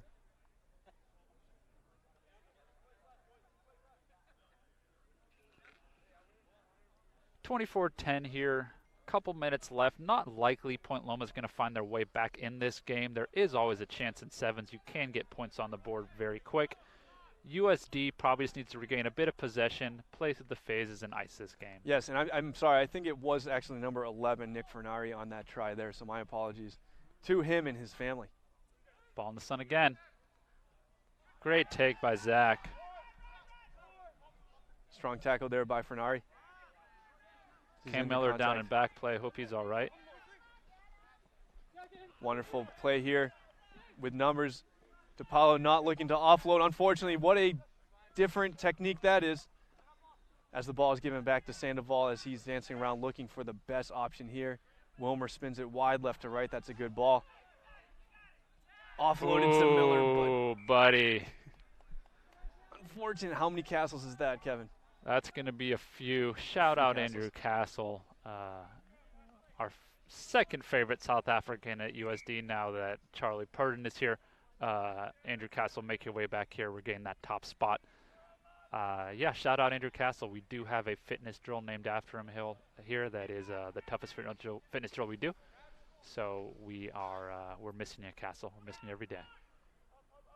Scrum down and won by Point Loma. Looks after a knock-on, unfortunately. So that will be the end of the 5th place match with USD taking a 5th place finish here at the San Diego Sevens. Not what they set out for, but it will be their finish today, Kevin. Yeah, you always hate to be in the consolation match, but you know, if you are there, at least trying to get just that, some consolation. They can go home knowing they did play hard, they did find their footing as the day went on. They just started a bit slow today, and you know, Coach Purdon will definitely be speaking to the boys about how to make sure we come out the gates firing a bit faster next time. Yes, and it looks like we are actually entering into a short break prior to our 3rd place game. We will have after the break, we'll have the 3rd place game and the 1st place game. Just a quick question, Kevin. Would you like to stay on air and talk nonsense for 20 minutes, or would you like to take a break? I think we should take a break for everybody at home. That sounds good. Let's take a studio break. The kickoff of the 3rd place game will be in approximately 18 minutes. So make sure you take a little break for yourself too. Maybe get another cold beverage in your hand, and we'll see you back for the kickoff in approximately 18 minutes.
Hey folks, we got a little bit of a special treat for you. I'm joined here. You got a very interesting angle of us here on the sideline.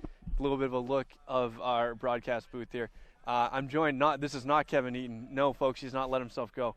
This is an alum, Andrew Lopez. It's actually his birthday today. So first and foremost, Andrew, happy birthday. Appreciate that, Scotty. Thank you. Lopez is a former prop force, really an extraordinary young athlete. Really worked his butt off while he was here. Enjoyed a lot of great success in the field. Andrew, how you been, buddy? Doing well, man. It's good to be back down here with the pitch, seeing the old boys and the old regiment play. Wouldn't want to be anywhere else for my birthday, definitely. Love hearing that. So, Andrew, you've been away from the team here for just a little bit of time here, and what kind of brought you back here today? I understand you're living up in Los Angeles, so what made you want to come down here on your birthday of all days? Definitely the boys.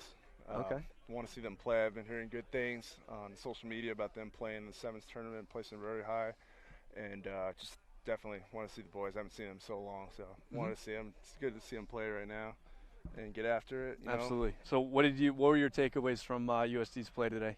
Definitely some big moments. Definitely things we can improve on, and nothing but a bright future, I can say.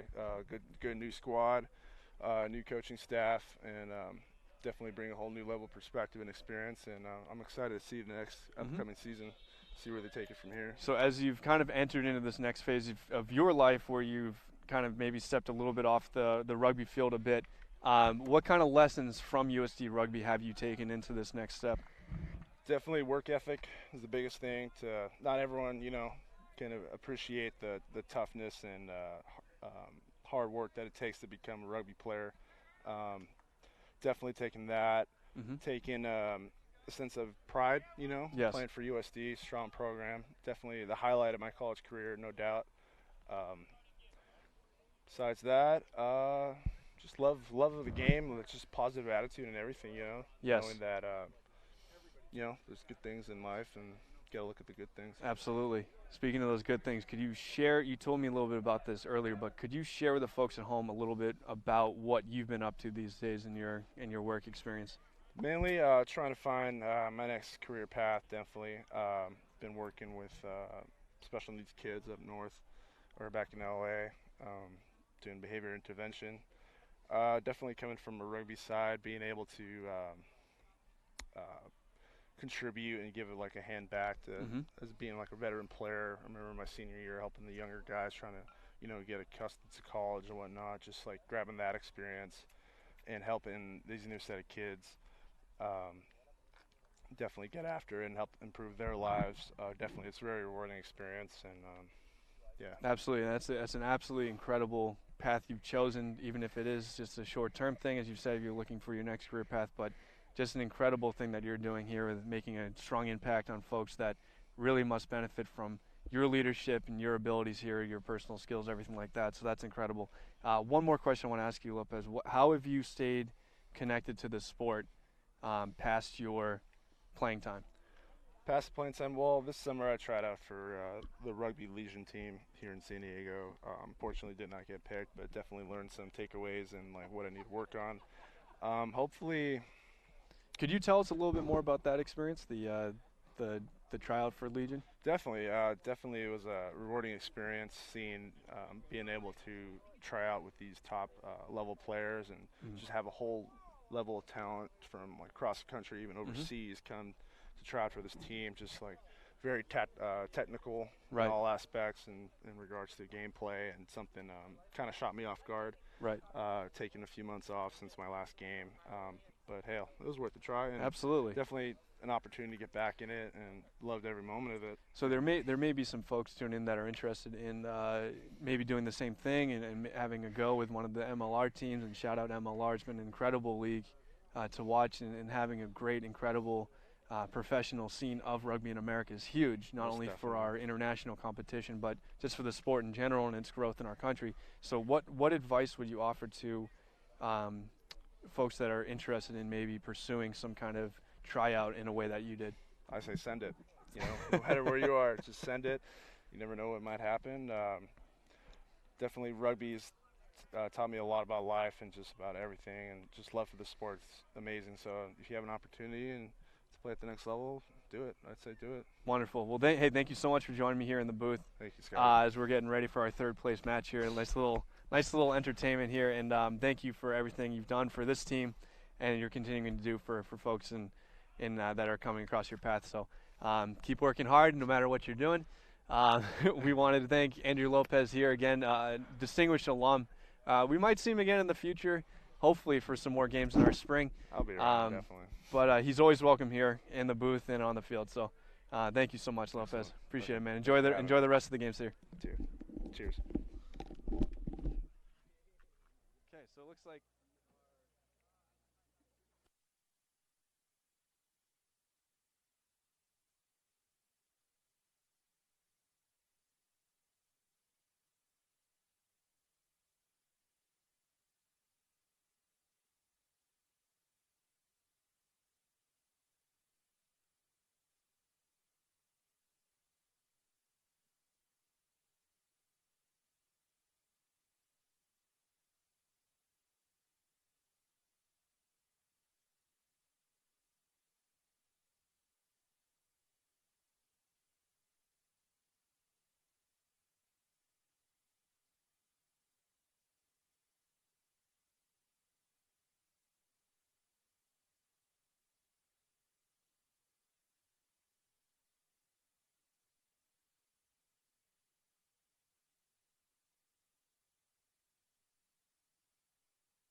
we are back here live at Manchester Field. We are preparing for our third place match between Cal State University, Monterey Bay, and Sonoma State. What are you looking for here, Kev? Yeah, two good teams. Like to see them both open it up this game. I think they both were just a bit overpowered in the semifinal, so look for them to really open things up, have a bit more fun in this semifinal. Would like to give a quick shout out to the Public Safety Department at the University of San Diego.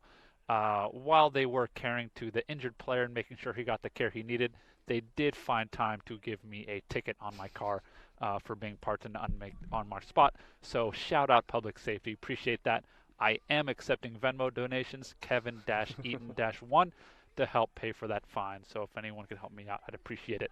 CSU Monterey Bay, really looking for a great performance by them. They have been strong all day. These two teams did play earlier in the day and actually ended up as a 14-14 tie.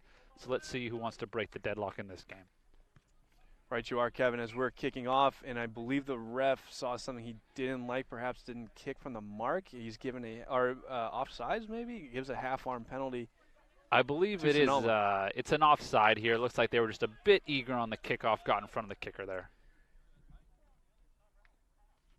Tap is taken, and Sonoma State is attacking through with a dashing run. High tackle there by Vanderveen. Yeah, I'd like to see referee maybe play a bit of advantage there, let him play with the ball, but I understand we want to stop the game there. This for is safety. Randy Williamson's show, all right, as number 20 is bursting through. That's John Blah getting down and loses the ball to the strong counter ruck by Monterey Bay, running a hard line down. Will go to the try zone. That is 24. Devon Lamel, the San Diego native, with the try. And we got 5-0 Monterey Bay. Great carry there around the weak side, the pace to finish, and I really hope that is the things to come, a sign of things to come for both squads, because we do have some very good attacking players out here. Would love to see them both get some carries with the ball in hand. Try is converted there. We have a 7-0 advantage for Monterey Bay, as they will kick back to Sonoma State to reset here. A little shocking turn of events for Sonoma State, I think, here, Kev.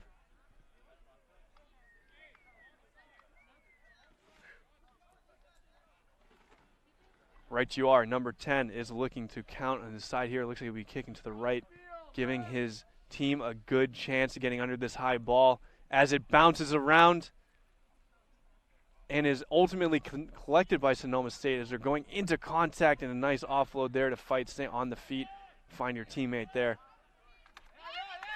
Good poach there from Monterey. Nope, hands on the ground. Unlucky. Tap is quick. I believe that is 19 for Sonoma State. Josiah Butler with a carry in here, kicked back by Monterey Bay, collected by 10. With an okey-doke move, Jonathan Summers. The saucy footwork. One of the nicest individual moves we've seen all day from the number 10 there, Jonathan Summers. Great finish, young man. And perhaps some words of encouragement from Sir himself, saying, "That's how I hurt my knee." I think that's what he said. Try to read his lips there, Kevin.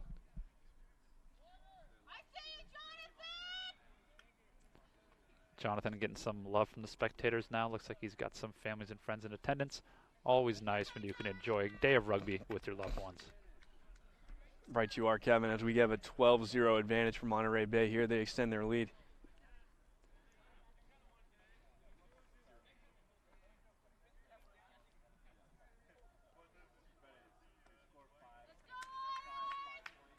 Looks like Summers are going to continue with the kickoff here. He's had some good kickoffs today. Contestable, usually kicking over to that right side. Let's see if Monterey can hold back a bit more, make sure we're staying on side, and see if they can regather this kick for him. The kick is up, and it looks to be a little deeper than the previous kicks, but it does give a wacky bounce over to Sonoma State. It is collected there. A dance and an offload and a knock-on, unfortunately. Looks like Sir will be bringing the ball back, as there were also a knock by the other team. So it will be initial knock, scrum down given to Monterey Bay. Yeah, rugby, it is an odd-shaped ball, the ball we use in this sport. It is shaped a bit like an egg. You never quite know where that ball is going to bounce, so when you're receiving that kick, you always want to try and get under that ball, not let it squirm around there. You got to take great care of the egg, Kevin. Very true. As the ball is won by Monterey Bay in the scrum, and a late dish is given off here, and there's some space here for Monterey Bay if they can take advantage of it. A last-second ditch effort offload by Monterey Bay, but it is a turnover. Sonoma State the other way. Knocked on by de Klerk. I'm sorry, Vanderveen, number 9 on Sonoma State, as there will be a scrum down given to Monterey Bay. Just a little bit of this not so helpful last second offloads, Kevin, given to a man without pace.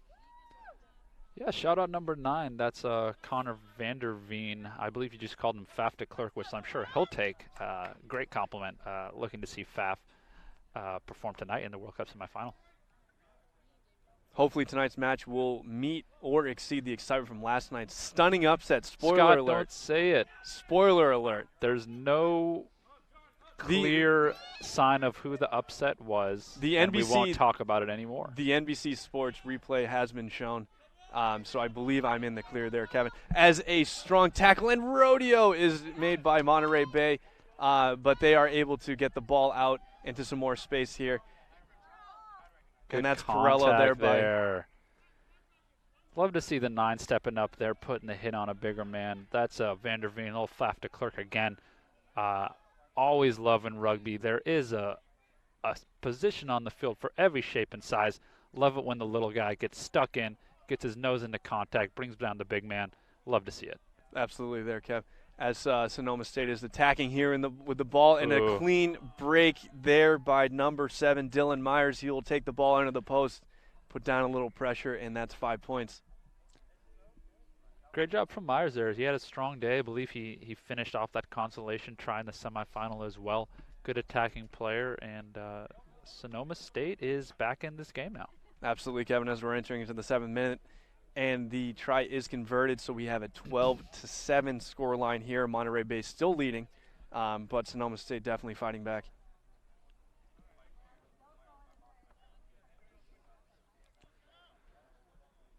Let's see how this kickoff goes for Sonoma State. I think the real difference, the reason perhaps these teams didn't quite make it to the final, probably not quite as skilled as the teams they faced, but the big difference, and you see it all the times in the 7th Circuit, is the kickoff. The kickoffs of Claremont and MiraCosta, those good high-hanging kicks, those big aggressive runners getting that ball back, that's how you get possession, that's how you keep possession. In this game in particular, Monterey and Sonoma just haven't had that clean. As I say that, it's a great kick. Batted back well by Sonoma State and into the hands of 21. That's Ricky Mays. Well done into an offload and another offload. It bounced into the hands, and that will be a try. John Blah ties the game here at 12. I believe probably the last play of the half as well. Looking to take the lead here with a conversion kick. Curse the commentator there, Scotty. Just as I was commenting on the kickoff not being as crisp for Sonoma, they put a beautiful kick up there and regather very well. You've had it both ways here, Kev, as the conversion is pushed wide. You've had some moments here today where you say, hey, make sure you look out for this X or Y play, and then it happens right there in the next phase. It's just unlucky. You still have a positive winning record here, Kevin, so I say let it fly. Thank you, Scotty. Halftime here in the 3rd place game, we have Cal State, Monterey Bay locked up with Sonoma State at 12 as we have a short break here for halftime. Kevin, what do you see in the second half being the difference maker? Well, as before, these teams are just about even. They had a 14-14 final score in their pool game, and they're tied up 12-12 here.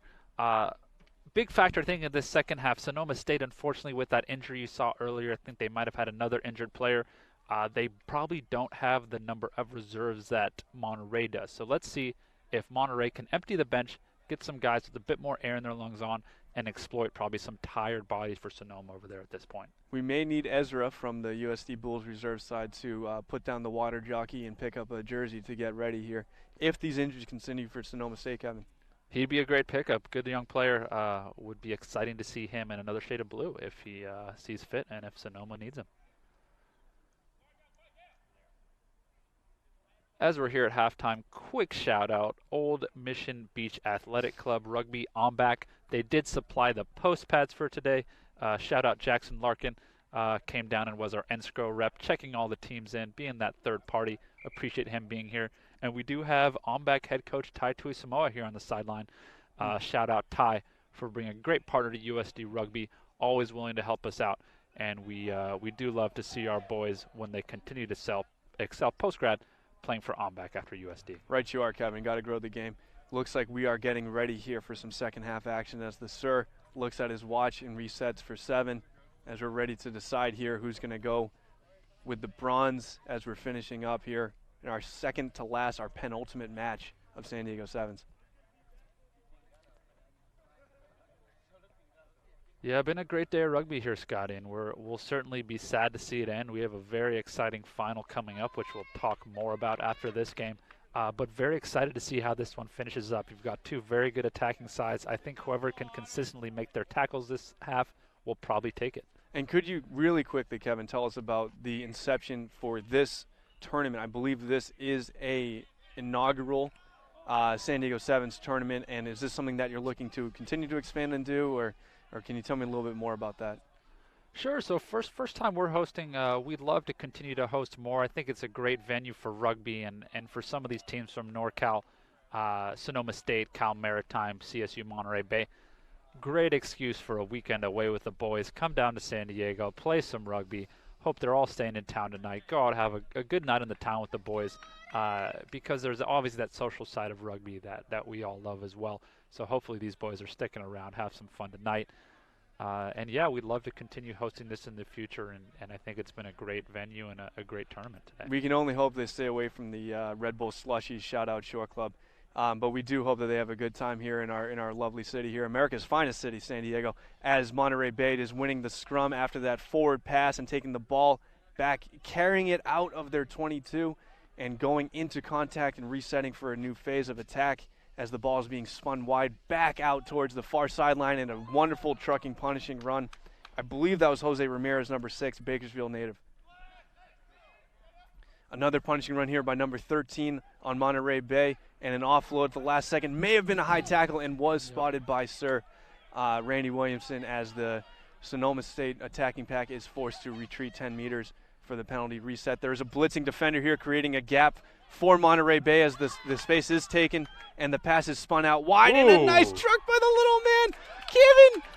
Vaya con Dios, baby. He's going into the try zone, and he pops it up to his teammate number 17. That is going to be Joseph Kastner there. Ooh, for the little slide tackle. For the try. My goodness, did you see the little man winning that point of contact? Great run there by 24. I believe that's Devon Lamel there. San Diego native. Come on down. Come on. Transfer, buddy. Come on. Great run by him. Love to see that. Love to see him going strong into contact. Finishing the runoff, couldn't quite get to the try zone, but looking alive, popping up to the supporting player. Great run all around, and as we said, I'm going to claim this as a win for the commentator here, Scotty. I think the team that consistently does make their tackles will win, and Sonoma State, a couple missed tackles on that one, really hurting them. Indeed, right you are, and it really just a lovely all-phase performance there by the Monterey Bay Sevens side. So really earned that try, I think, with their hard runs, good offloads, and broken tackles, really from start to finish. So let's see what happens here as Sonoma's receiving the ball on the kickoff. Kick is up high and a little short, but I believe it is 10. There's a contest up there for the ball, and Monterey Bay does come down with it. The ball is spun out wide towards the far sideline, looking to attack some space there. 6's pass does not reach its intended receiver as the ball is taken into touch. I believe there's a knock called. It looks like there's some kind of confusion there among the refs, but it looks like we are going to have a line out as the Sir checks the channel. Line out here. Let's see what Sonoma State can do. Again, I'm going to guess Faf de Klerk here is probably not the usual line out thrower, so let's hope he can get this ball in clean. Not a spiraling ball by any means, but it does get there. A shout out Peyton Manning as the ball is given out and spun out wide for Sonoma State, and a dummy is given to entice another defender in. 9 is tackled hard by Monterey Bay's defender there, but there is a penalty given there for not releasing after the tackle. Quick tap here taken by 9, and the ball is given up. Out to save the unstrapped scrum half. Going up, okay, good. Getting into the contact, going out wide, dancing around with that patent and spin move. but a takedown by Monterey Bay as the ball is needing to be cleaned up. Another penalty given to Sonoma State as there was foul play snuffed out there by the referee. The ball is given out wide, and there is a break.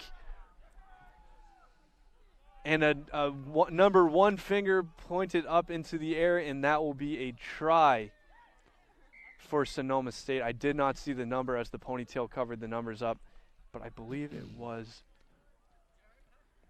20. It might have been, that might have been Mays.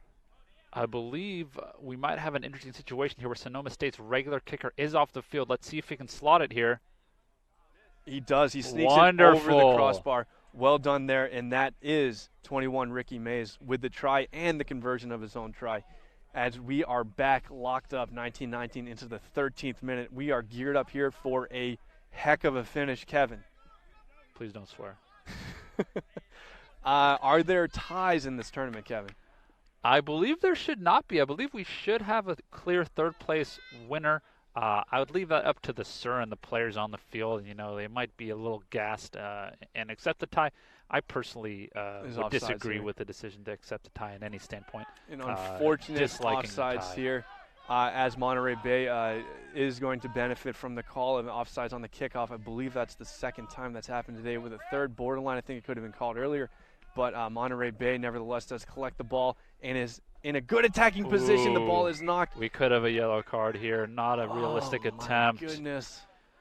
Mays and is given the yellow going to card. really hurt Sonoma State as we have just about a minute in the clock. If Monterey can just keep this ball in hand, run through the phases, you got to think with the man advantage they'll score. But what a hit there by the Sonoma State defender. I believe that number 3. Footwork here. Dominic Carwell here. Good step here. That should ice it. That's Jaquez Marable for the try for Monterey Bay underneath the post. The native of Hanford, California there with a tie-breaking try. And let's see if there's enough time for Sonoma State to regain the ball. Going to be tough for Sonoma either way here. If they do get the ball back, they are a man down still, so it will be very tough for them to punch a try in. But we'll see how they do. Would love to see them get the ball again. Would love to see Pfaff de Klerk have one more run. Nevertheless, a great conversion there to extend the lead to 7. So really in a fortuitous, advantageous position for Cal State Monterey Bay here as we're entering into what must be our final phase of play. Yeah, so as I commented earlier on Sonoma State and Monterey's kickoffs not being as clean, all the kicks since then have been pretty good. So I'm going to now say I'm expecting a great kickoff here from the number 10, Jonathan Summers. So hopefully it does go well. That is a good deep kick there. Knock caught cleanly by Sonoma State. Is he calling a knock? He's called the knock, and that's going to end it. Oh, unlucky. I did not initially think that the ball was knocked forward. I thought it went backwards or laterally for the Sonoma State player, but unfortunately the referee does not agree with me, and he has the whistle at the end of the day. So that is how it will end for these two teams, with Monterey Bay taking home the third place finish. Really a good match for them and a well-fought victory for Monterey Bay for sure.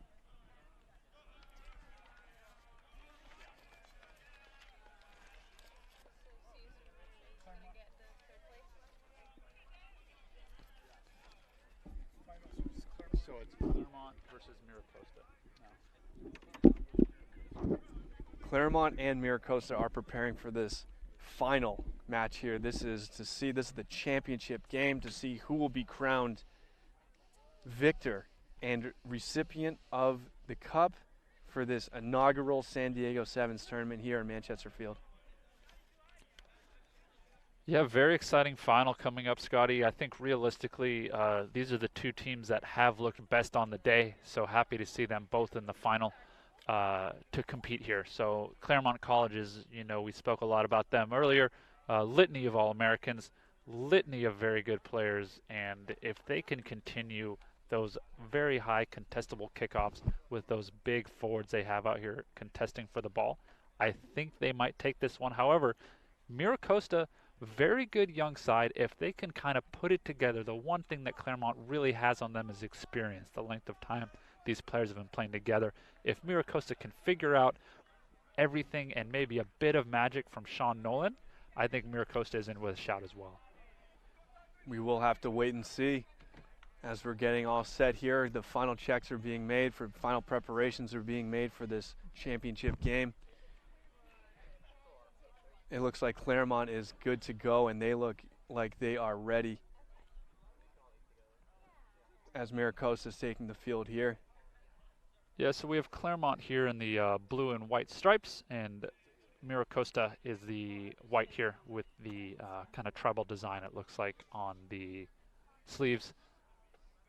Who would you give the championship to if today's matchup was dedicated strictly to the design of jerseys, Kevin? What was your favorite design of jersey you've seen today?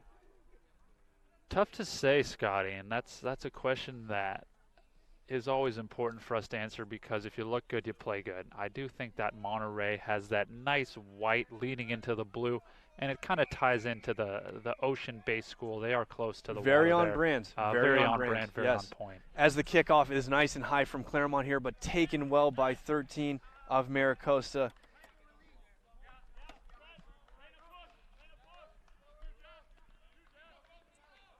MiraCosta is looking around here, seeing what their options are, seeing where the space may be, seeing where the number overload may be, as the ball is unfortunately lost there, and looks like there is a knock advantage given to Claremont, who now collects the ball and is looking to attack. Spinning out wide to the wings. A nice offload made there, as it looks like there is some break towards the try zone with a nice jump pass given. And that's number 10, I believe, Abraham Asante, down towards the try line. And a dummy and a diving attempt is made, but unfortunately not into the try zone. But number 8, Chance Sears, the All-American, will score the try for Claremont to make this 5-0 early on. I think we may have a bit of a numbers mix-up on our well-planned out note sheet here, Scotty. I believe that number 10 is, in fact, Ethan Takayama. And I believe that number 6 is actually Abraham Asante. Okay. So based on my knowledge of the two players, and I do believe that is a correct case. You are the rules analyst here, Kevin. We're going with you, so my apologies to Takayama. He is the one that made that excellent run down the sideline and supported his team in getting the try scored here early on into the second minute. The conversion is not made, and we will stay at 5-0. Going into the end of the second minute here. Yeah, good start from Claremont again. These two teams did meet in pool play, with Claremont taking that, and it looks to be more of the same so far in the final. If MiraCosta can clean things up a bit, play through the pattern, not force offloads like you saw just previously, and hold on to that ball, I think they are still in with the shot here. Love to see him collect this kickoff. Claremont's ready for it. The ball is off. Another nice high and short ball collected well there by 22. That's Sam Nesser-West taking the ball in for his team, as the ball is spun out wide towards the far sideline and brought back, reversed with some sure footy going on here. Ball's collected here on the wing by number 23. That's Frankie Reyes, taken into the contact, shoveled around a bit, and then down for another recycle of phase here. Drawn in some good defenders. Well done. Well done by MiraCosta there in the point of contact. Line break there by number 15. That's Jeremy Seal. As he's into the contact, drawing in a number of defenders here. And Claremont's in a good attacking position right here. Let's see if they can punch it in. The ball's on the wing with Reyes there, as he is down but not held, so he'll come back up and continue to fight for more meters and giving his chance out on their field. So we are going to go out here and spin out wide. Another good pass out. And boom goes the dynamite. He's in there, number 8 for Claremont. That's Chance Sears for the try. Another well-worked score there by Claremont. Through the phases, big rumble on the edge from Frankie Reyes, and then worked it back to the other side for the finish from Sears. Kind of the formula today from Claremont. They've got those big, strong ball carriers who are just turning up meters every time they get the ball. MiraCosta here, love to see them put maybe Sean Nolan over here on this side for the kick, because the guys here are just not big enough really to compete with these jumpers from Claremont. Would love to see some of the taller MiraCosta boys over to this near side of the field to contest for the kick, maybe give them a better shot of getting that ball. And credit to Claremont for identifying what is possibly a mismatch here and taking full advantage of it, being able to execute. Let's see if they go for more of the same here. Are you seeing that adjustment being made, Kevin? Yeah, it looks like we do have a couple of the taller, bigger players from MiraCosta who have come to this side of the field, so it looks like they have recognized it and will contest for this kickoff a bit better. Kick is a little bit deeper here into the second layer, taken there nicely by number 9 from MiraCosta, whose jersey number on the roster is not on my card, so I apologize there, but a lovely line break, who I think is Tian Mosconi, taking into contact there after a nice gain. The ruck is down, the ruck is formed, the ball is won and recycled for another phase. Tackles made there. Looks like we're going into yet another phase there. Not a lot of ground gain, but another fight. As it looks like MiraCosta is now trying to avoid taking the ball into contact. They do have a bit of a flat line of attack there, so not a ton of space to use and work through as the ball is recycled here. Looks like we're going to get set for a right side run. Good line. A nice run. Broken off here, but another good set of tackles here as he's being held up but is able to rip himself to ground. And it looks like we have a mismatch here, a little bit of an overlap in numbers. Let's see if they can take advantage. MiraCosta is fighting off. If he can get that offload out to the right, we have space here if he can call for bingo, bingo. Instead, the ball is spun out to the left, and another attacking hard line there by MiraCosta's 13. But it's a turnover, and Connor is out on Claremont in a lovely, high, sweeping offload to his teammate, number 8. Chance Sears there for a nice run and the eventual try. Great footwork and finish there from Sears. MiraCosta, great possession there, holding onto the ball, just a bit frantic, I think, off the deck there. Probably popped it up to his man who was coming in to clean up the ruck there, which is always tough. If you're playing and you're getting your shoulder ready for impact and all of a sudden that ball squirts up, it's tough to get hands on that ball and bring it in cleanly. Right you are, Kevin, and as we enter the 7th minute here, it is a 17-0 advantage for Claremont. Let's see, the conversion is up. The ball is struck well, but it does not have the direction to find its way between the posts, so we'll stay the score as it is now. As MiraCosta here is looking for a little bit of action before the end of the first half here.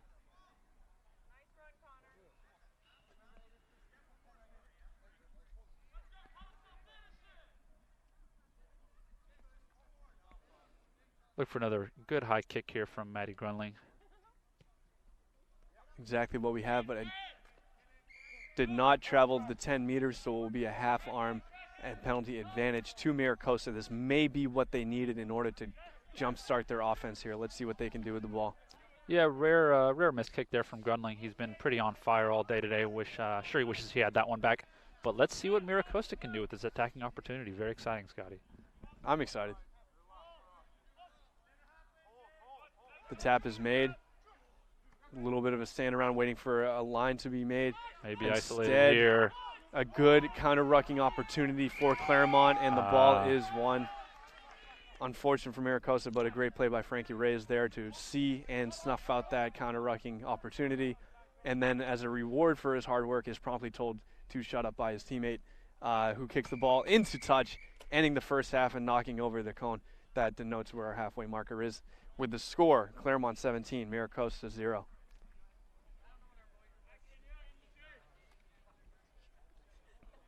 Yeah, Scotty, again, looks like the real difference between these teams, because MiraCosta has some great players. They have great coaching over there with Coach Cayley. They have the San Diego Legion working with them as times as they do transition into the Legion Academy. But Claremont just a bit more composed. The boys are a bit more together. You don't see those type of mistakes where they're not getting to the ruck. You know, you always want to work in your 3s and 7s. You want that ball carrier getting tackled, one man sealing off the ruck, third man playing. MiraCosta just a bit slow to get there. Frankie Reyes exploiting that. And, yeah, you're not really seeing Claremont make those mistakes. And MiraCosta, if they can clean things up, they have the players, they have the talent, just need to play with a bit more cohesion in the second half. And to go a bit further, Kevin, I know we mentioned this in our previous broadcasted matchup, with MiraCosta, this is a community school. This is community college. So they have what is usually a 2-year maximum for their players before they are looking up to transfer to a 4-year institution. So really, you want to talk about the compression of time and space in sevens. How about having half the time with your players in terms of skill development and team cohesion, everything like that? So really a lot of credit is needed to be given to MiraCosta for even reaching this point of today's tournament. And they're not done, so I don't want to count them out too early, but they do have a pretty substantial gap in between themselves and Claremont here, at least on the scoreboard, to overcome. But really a lot of credit is due to this coaching staff and their program in order to build a successful and multi-layered program throughout the years, even with that extremely high turnover rate among their club members. Yeah, well said, Scotty. It is very impressive. I think 8 or 9 of these boys are true freshmen, so there's a lot of very young talent out there. And, you know, they might not take the championship this year, but look for them to improve and next year. And some of these young boys, you know, if they don't stay here at MiraCosta, if they do transfer to a 4-year university, I do think some of these guys have what it takes to make it at the very highest level. Sean Nolan in particular has been extremely impressive all day. I think he's someone that I think a lot of 4-year colleges are going to come looking for. And obviously he's in with a look at the Legion already. So I'm sure that's someone that the Legion has a close eye on as a new wave of professionals come through for the future USA Rugby. Right you are, and as the teams break, we are entering into our final half of competitive rugby for today. If you enjoyed today's stream, please let us know somehow. We are always looking to do more things like this to kind of increase our exposure of the game, but it really makes a big difference when our fans reach out and say, hey, I enjoyed this, let's get a little bit more of this, because we are listening. If you appreciated my commentary, please check out my Twitch channel. If you have a 13-year-old cousin or anything like that who enjoys video games, send him right over. Have him watch me play some World of Warcraft sometime. And the kick is off by MiraCosta, a soaring high kick given into Claremont's side. The ball is allowed to bounce. MiraCosta does clean it up after the high bounce. Another and it is taken in. Great kick there from Nolan, regathered by MiraCosta. Really an absolute missile. The ball is spun wide out by MiraCosta as they're attacking towards this near sideline. And a wonderful fend, but the defender for Claremont does hold on and make that tackle. That's JeremyCio fighting through what has to be a little bit of discomfort here as MiraCosta attacks towards the sideline. And we're reversing back here. MiraCosta does look a little flat in their attacking line right here, so let's see if they're able to correct their spacing and their gaps here in order to make a threatening attacking line. And then we get a little bit of attack of space here. Reyes is beat on the sideline, and we have, I believe this is number 8, Brandon Cole, who's attacking down the sideline, but unfortunately the ball does go into touch, so it will be a Claremont feed in the line out. Claremont throw, excuse me. Yeah, great play there from MiraCosta. That seems to be the game plan from them. Just patience, wait for a defender to give you that half yard that you can exploit, and well exploited there. But good cover tackle there from Grunling to force him out of bounds. Meanwhile, Claremont does win this line out cleanly and is taken back, as we have a hard run by Reyes here as he's looking for support, running into contact into that MiraCosta defensive line. There's a dummy switch and a spun pass out here by Claremont, and a nice overhand offload as the ball is out here on the wing. Big carry from Asante. Asante does, I believe he was looking for an offload and unfortunately lost possession of the ball, so it will be, as there's a brief discussion among the referees here, there will be a MiraCosta feed in the scrum here. Yeah, great break there from Asante. Dangerous player, powerful runner, just could not gather the ball when I think he was trying to go from one hand to two hands to give that offload, maybe jarred a bit in contact, couldn't get it off cleanly. Great break nonetheless, and Claremont is still in a good area of the field, and they do have a big pack, so look for them to possibly blow MiraCosta off the ball here.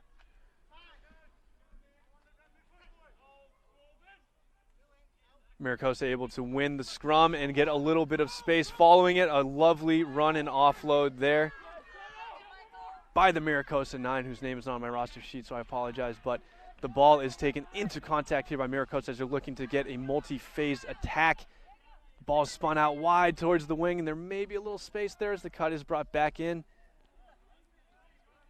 Drawing in 3 Claremont defenders into this tackle and ruck.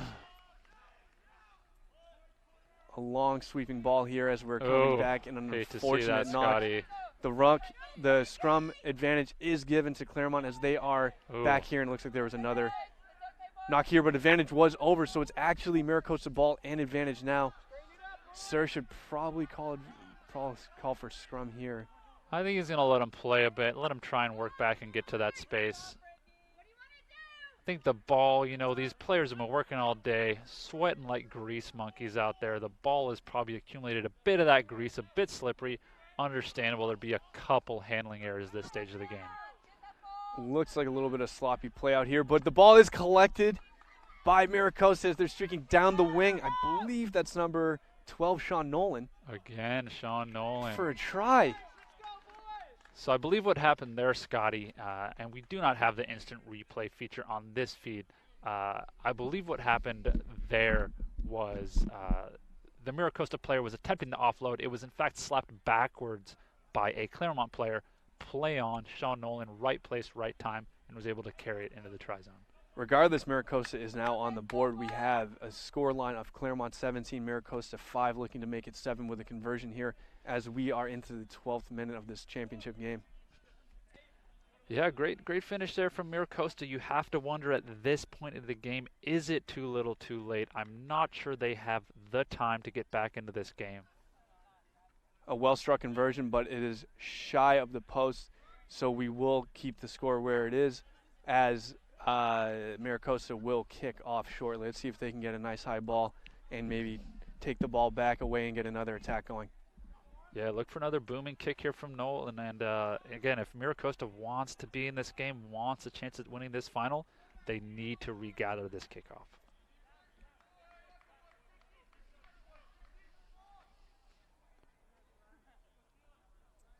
Nolan's kickoff is high and it is deep, looking to pin Claremont back deep in their own zone. The ball is collected and brought out here for a attack. A nice step here. Straight through. And into space is Claremont as they have numbers and space.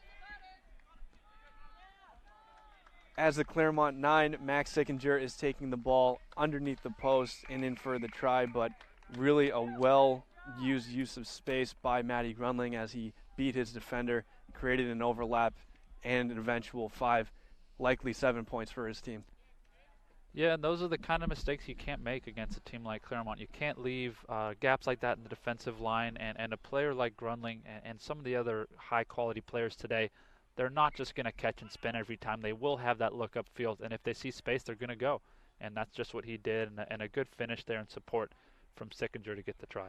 Claremont extends their lead to 19 points following that conversion, and as we're entering the 14th minute, it looks like they are cementing their rightful position as championships of this tournament. However, crazier things have happened, Kevin. Very true. I do not think in the roughly 45 seconds or so we have left that MiraCosta is going to be able to get 3 converted tries. I do feel confident in saying that. That being said, would love to see, as always, we love to see attacking rugby out here. We love to see these young players putting on a show. Would like to see these MiraCosta guys get one good attack, maybe punch one more try in. The kick from Grunling is high and is a good position. It's bouncing around. Collected by MiraCosta. The refs allowing them to play on as he is brought into contact there. I believe that was Team Mosconi who eventually collected the ball. Ball is spun out wide towards the near sideline. As MiraCosta goes into contact, the ball squirts free and is collected by Michael Porter for Claremont and brought out very, very close to the try zone, and into it is Claremont. I believe that was Chance Sears who finished off the try, but really a great play and credit to the number 2 for Claremont. Michael Porter there having a good set of awareness and skills to pick and go when the ball came free. Yeah, I didn't quite see what happened at the ruck there for that ball to squirt through, but good awareness there from the Claremont player to get it. And again, just clinical finishing. You know, when they get into those zones, they're scoring every time. And it looks like we do have a final whistle here and another win of the tournament back-to-back years for Claremont. Claremont will emerge as champions of this tournament as they're celebrating here in the field, rightfully so. They have also claimed a bid to the National Sevens tournament via the NSCRO invite. So credit and congratulations are due to Claremont for winning this tournament today, San Diego Sevens. Yeah, and full credit to the young MiraCosta side for showing up. You know, this game film does get forwarded to the NSCRO selectors, so, you know, good shot that MiraCosta may get an at-large bid with that performance. You know, it wasn't a close game, but they played Claremont very well, and they were very good all day. So it is a possibility that you do see both these teams end up with a berth to nationals. However, Claremont does clinch the automatic bid with that win today. And just to run through here, Kevin, please correct me if I'm wrong, but I'm trying to get a final kind of results. We don't have any graphics or anything like that. It's not that kind of broadcast here, folks, but we do have final settings. So we do have Cal Maritime here finished in 8th place position after today's action. USD's second squad here finishing in a 7th place position. Point Loma Nazarene in 6th place. USD's first team in a 5th place finish today. Sonoma State 4th. Cal State University, Monterey Bay finishing 3rd overall, with MiraCosta finishing at a very respectable 2nd place, with Claremont taking home the championship today. Yeah, that's all correct, Scotty, and great rundown of all the teams today. And I really think that the quality of rugby that was on show, the quality of rugby we have here in California, does bode very well for the future here. We are in the position now where a lot of these kids in high school are playing rugby, and we are starting ourselves to get more and more players in our program who have played high school rugby before, which is huge. You know, these guys who have this skill work coming in, and we don't have to teach them everything about the game in that first practice is huge. And you could see those MiraCosta boys; those are all very experienced players, and the Claremont boys, same thing. Those are experienced players. They have the experience. They're well coached, both those sides, and it showed off on the results today. And as the field is being broken down here at Manchester Field at the University of San Diego, would like to give a great thanks again to TVX Sports, but also all the fans, players, and coaches who made the trip out here to San Diego today.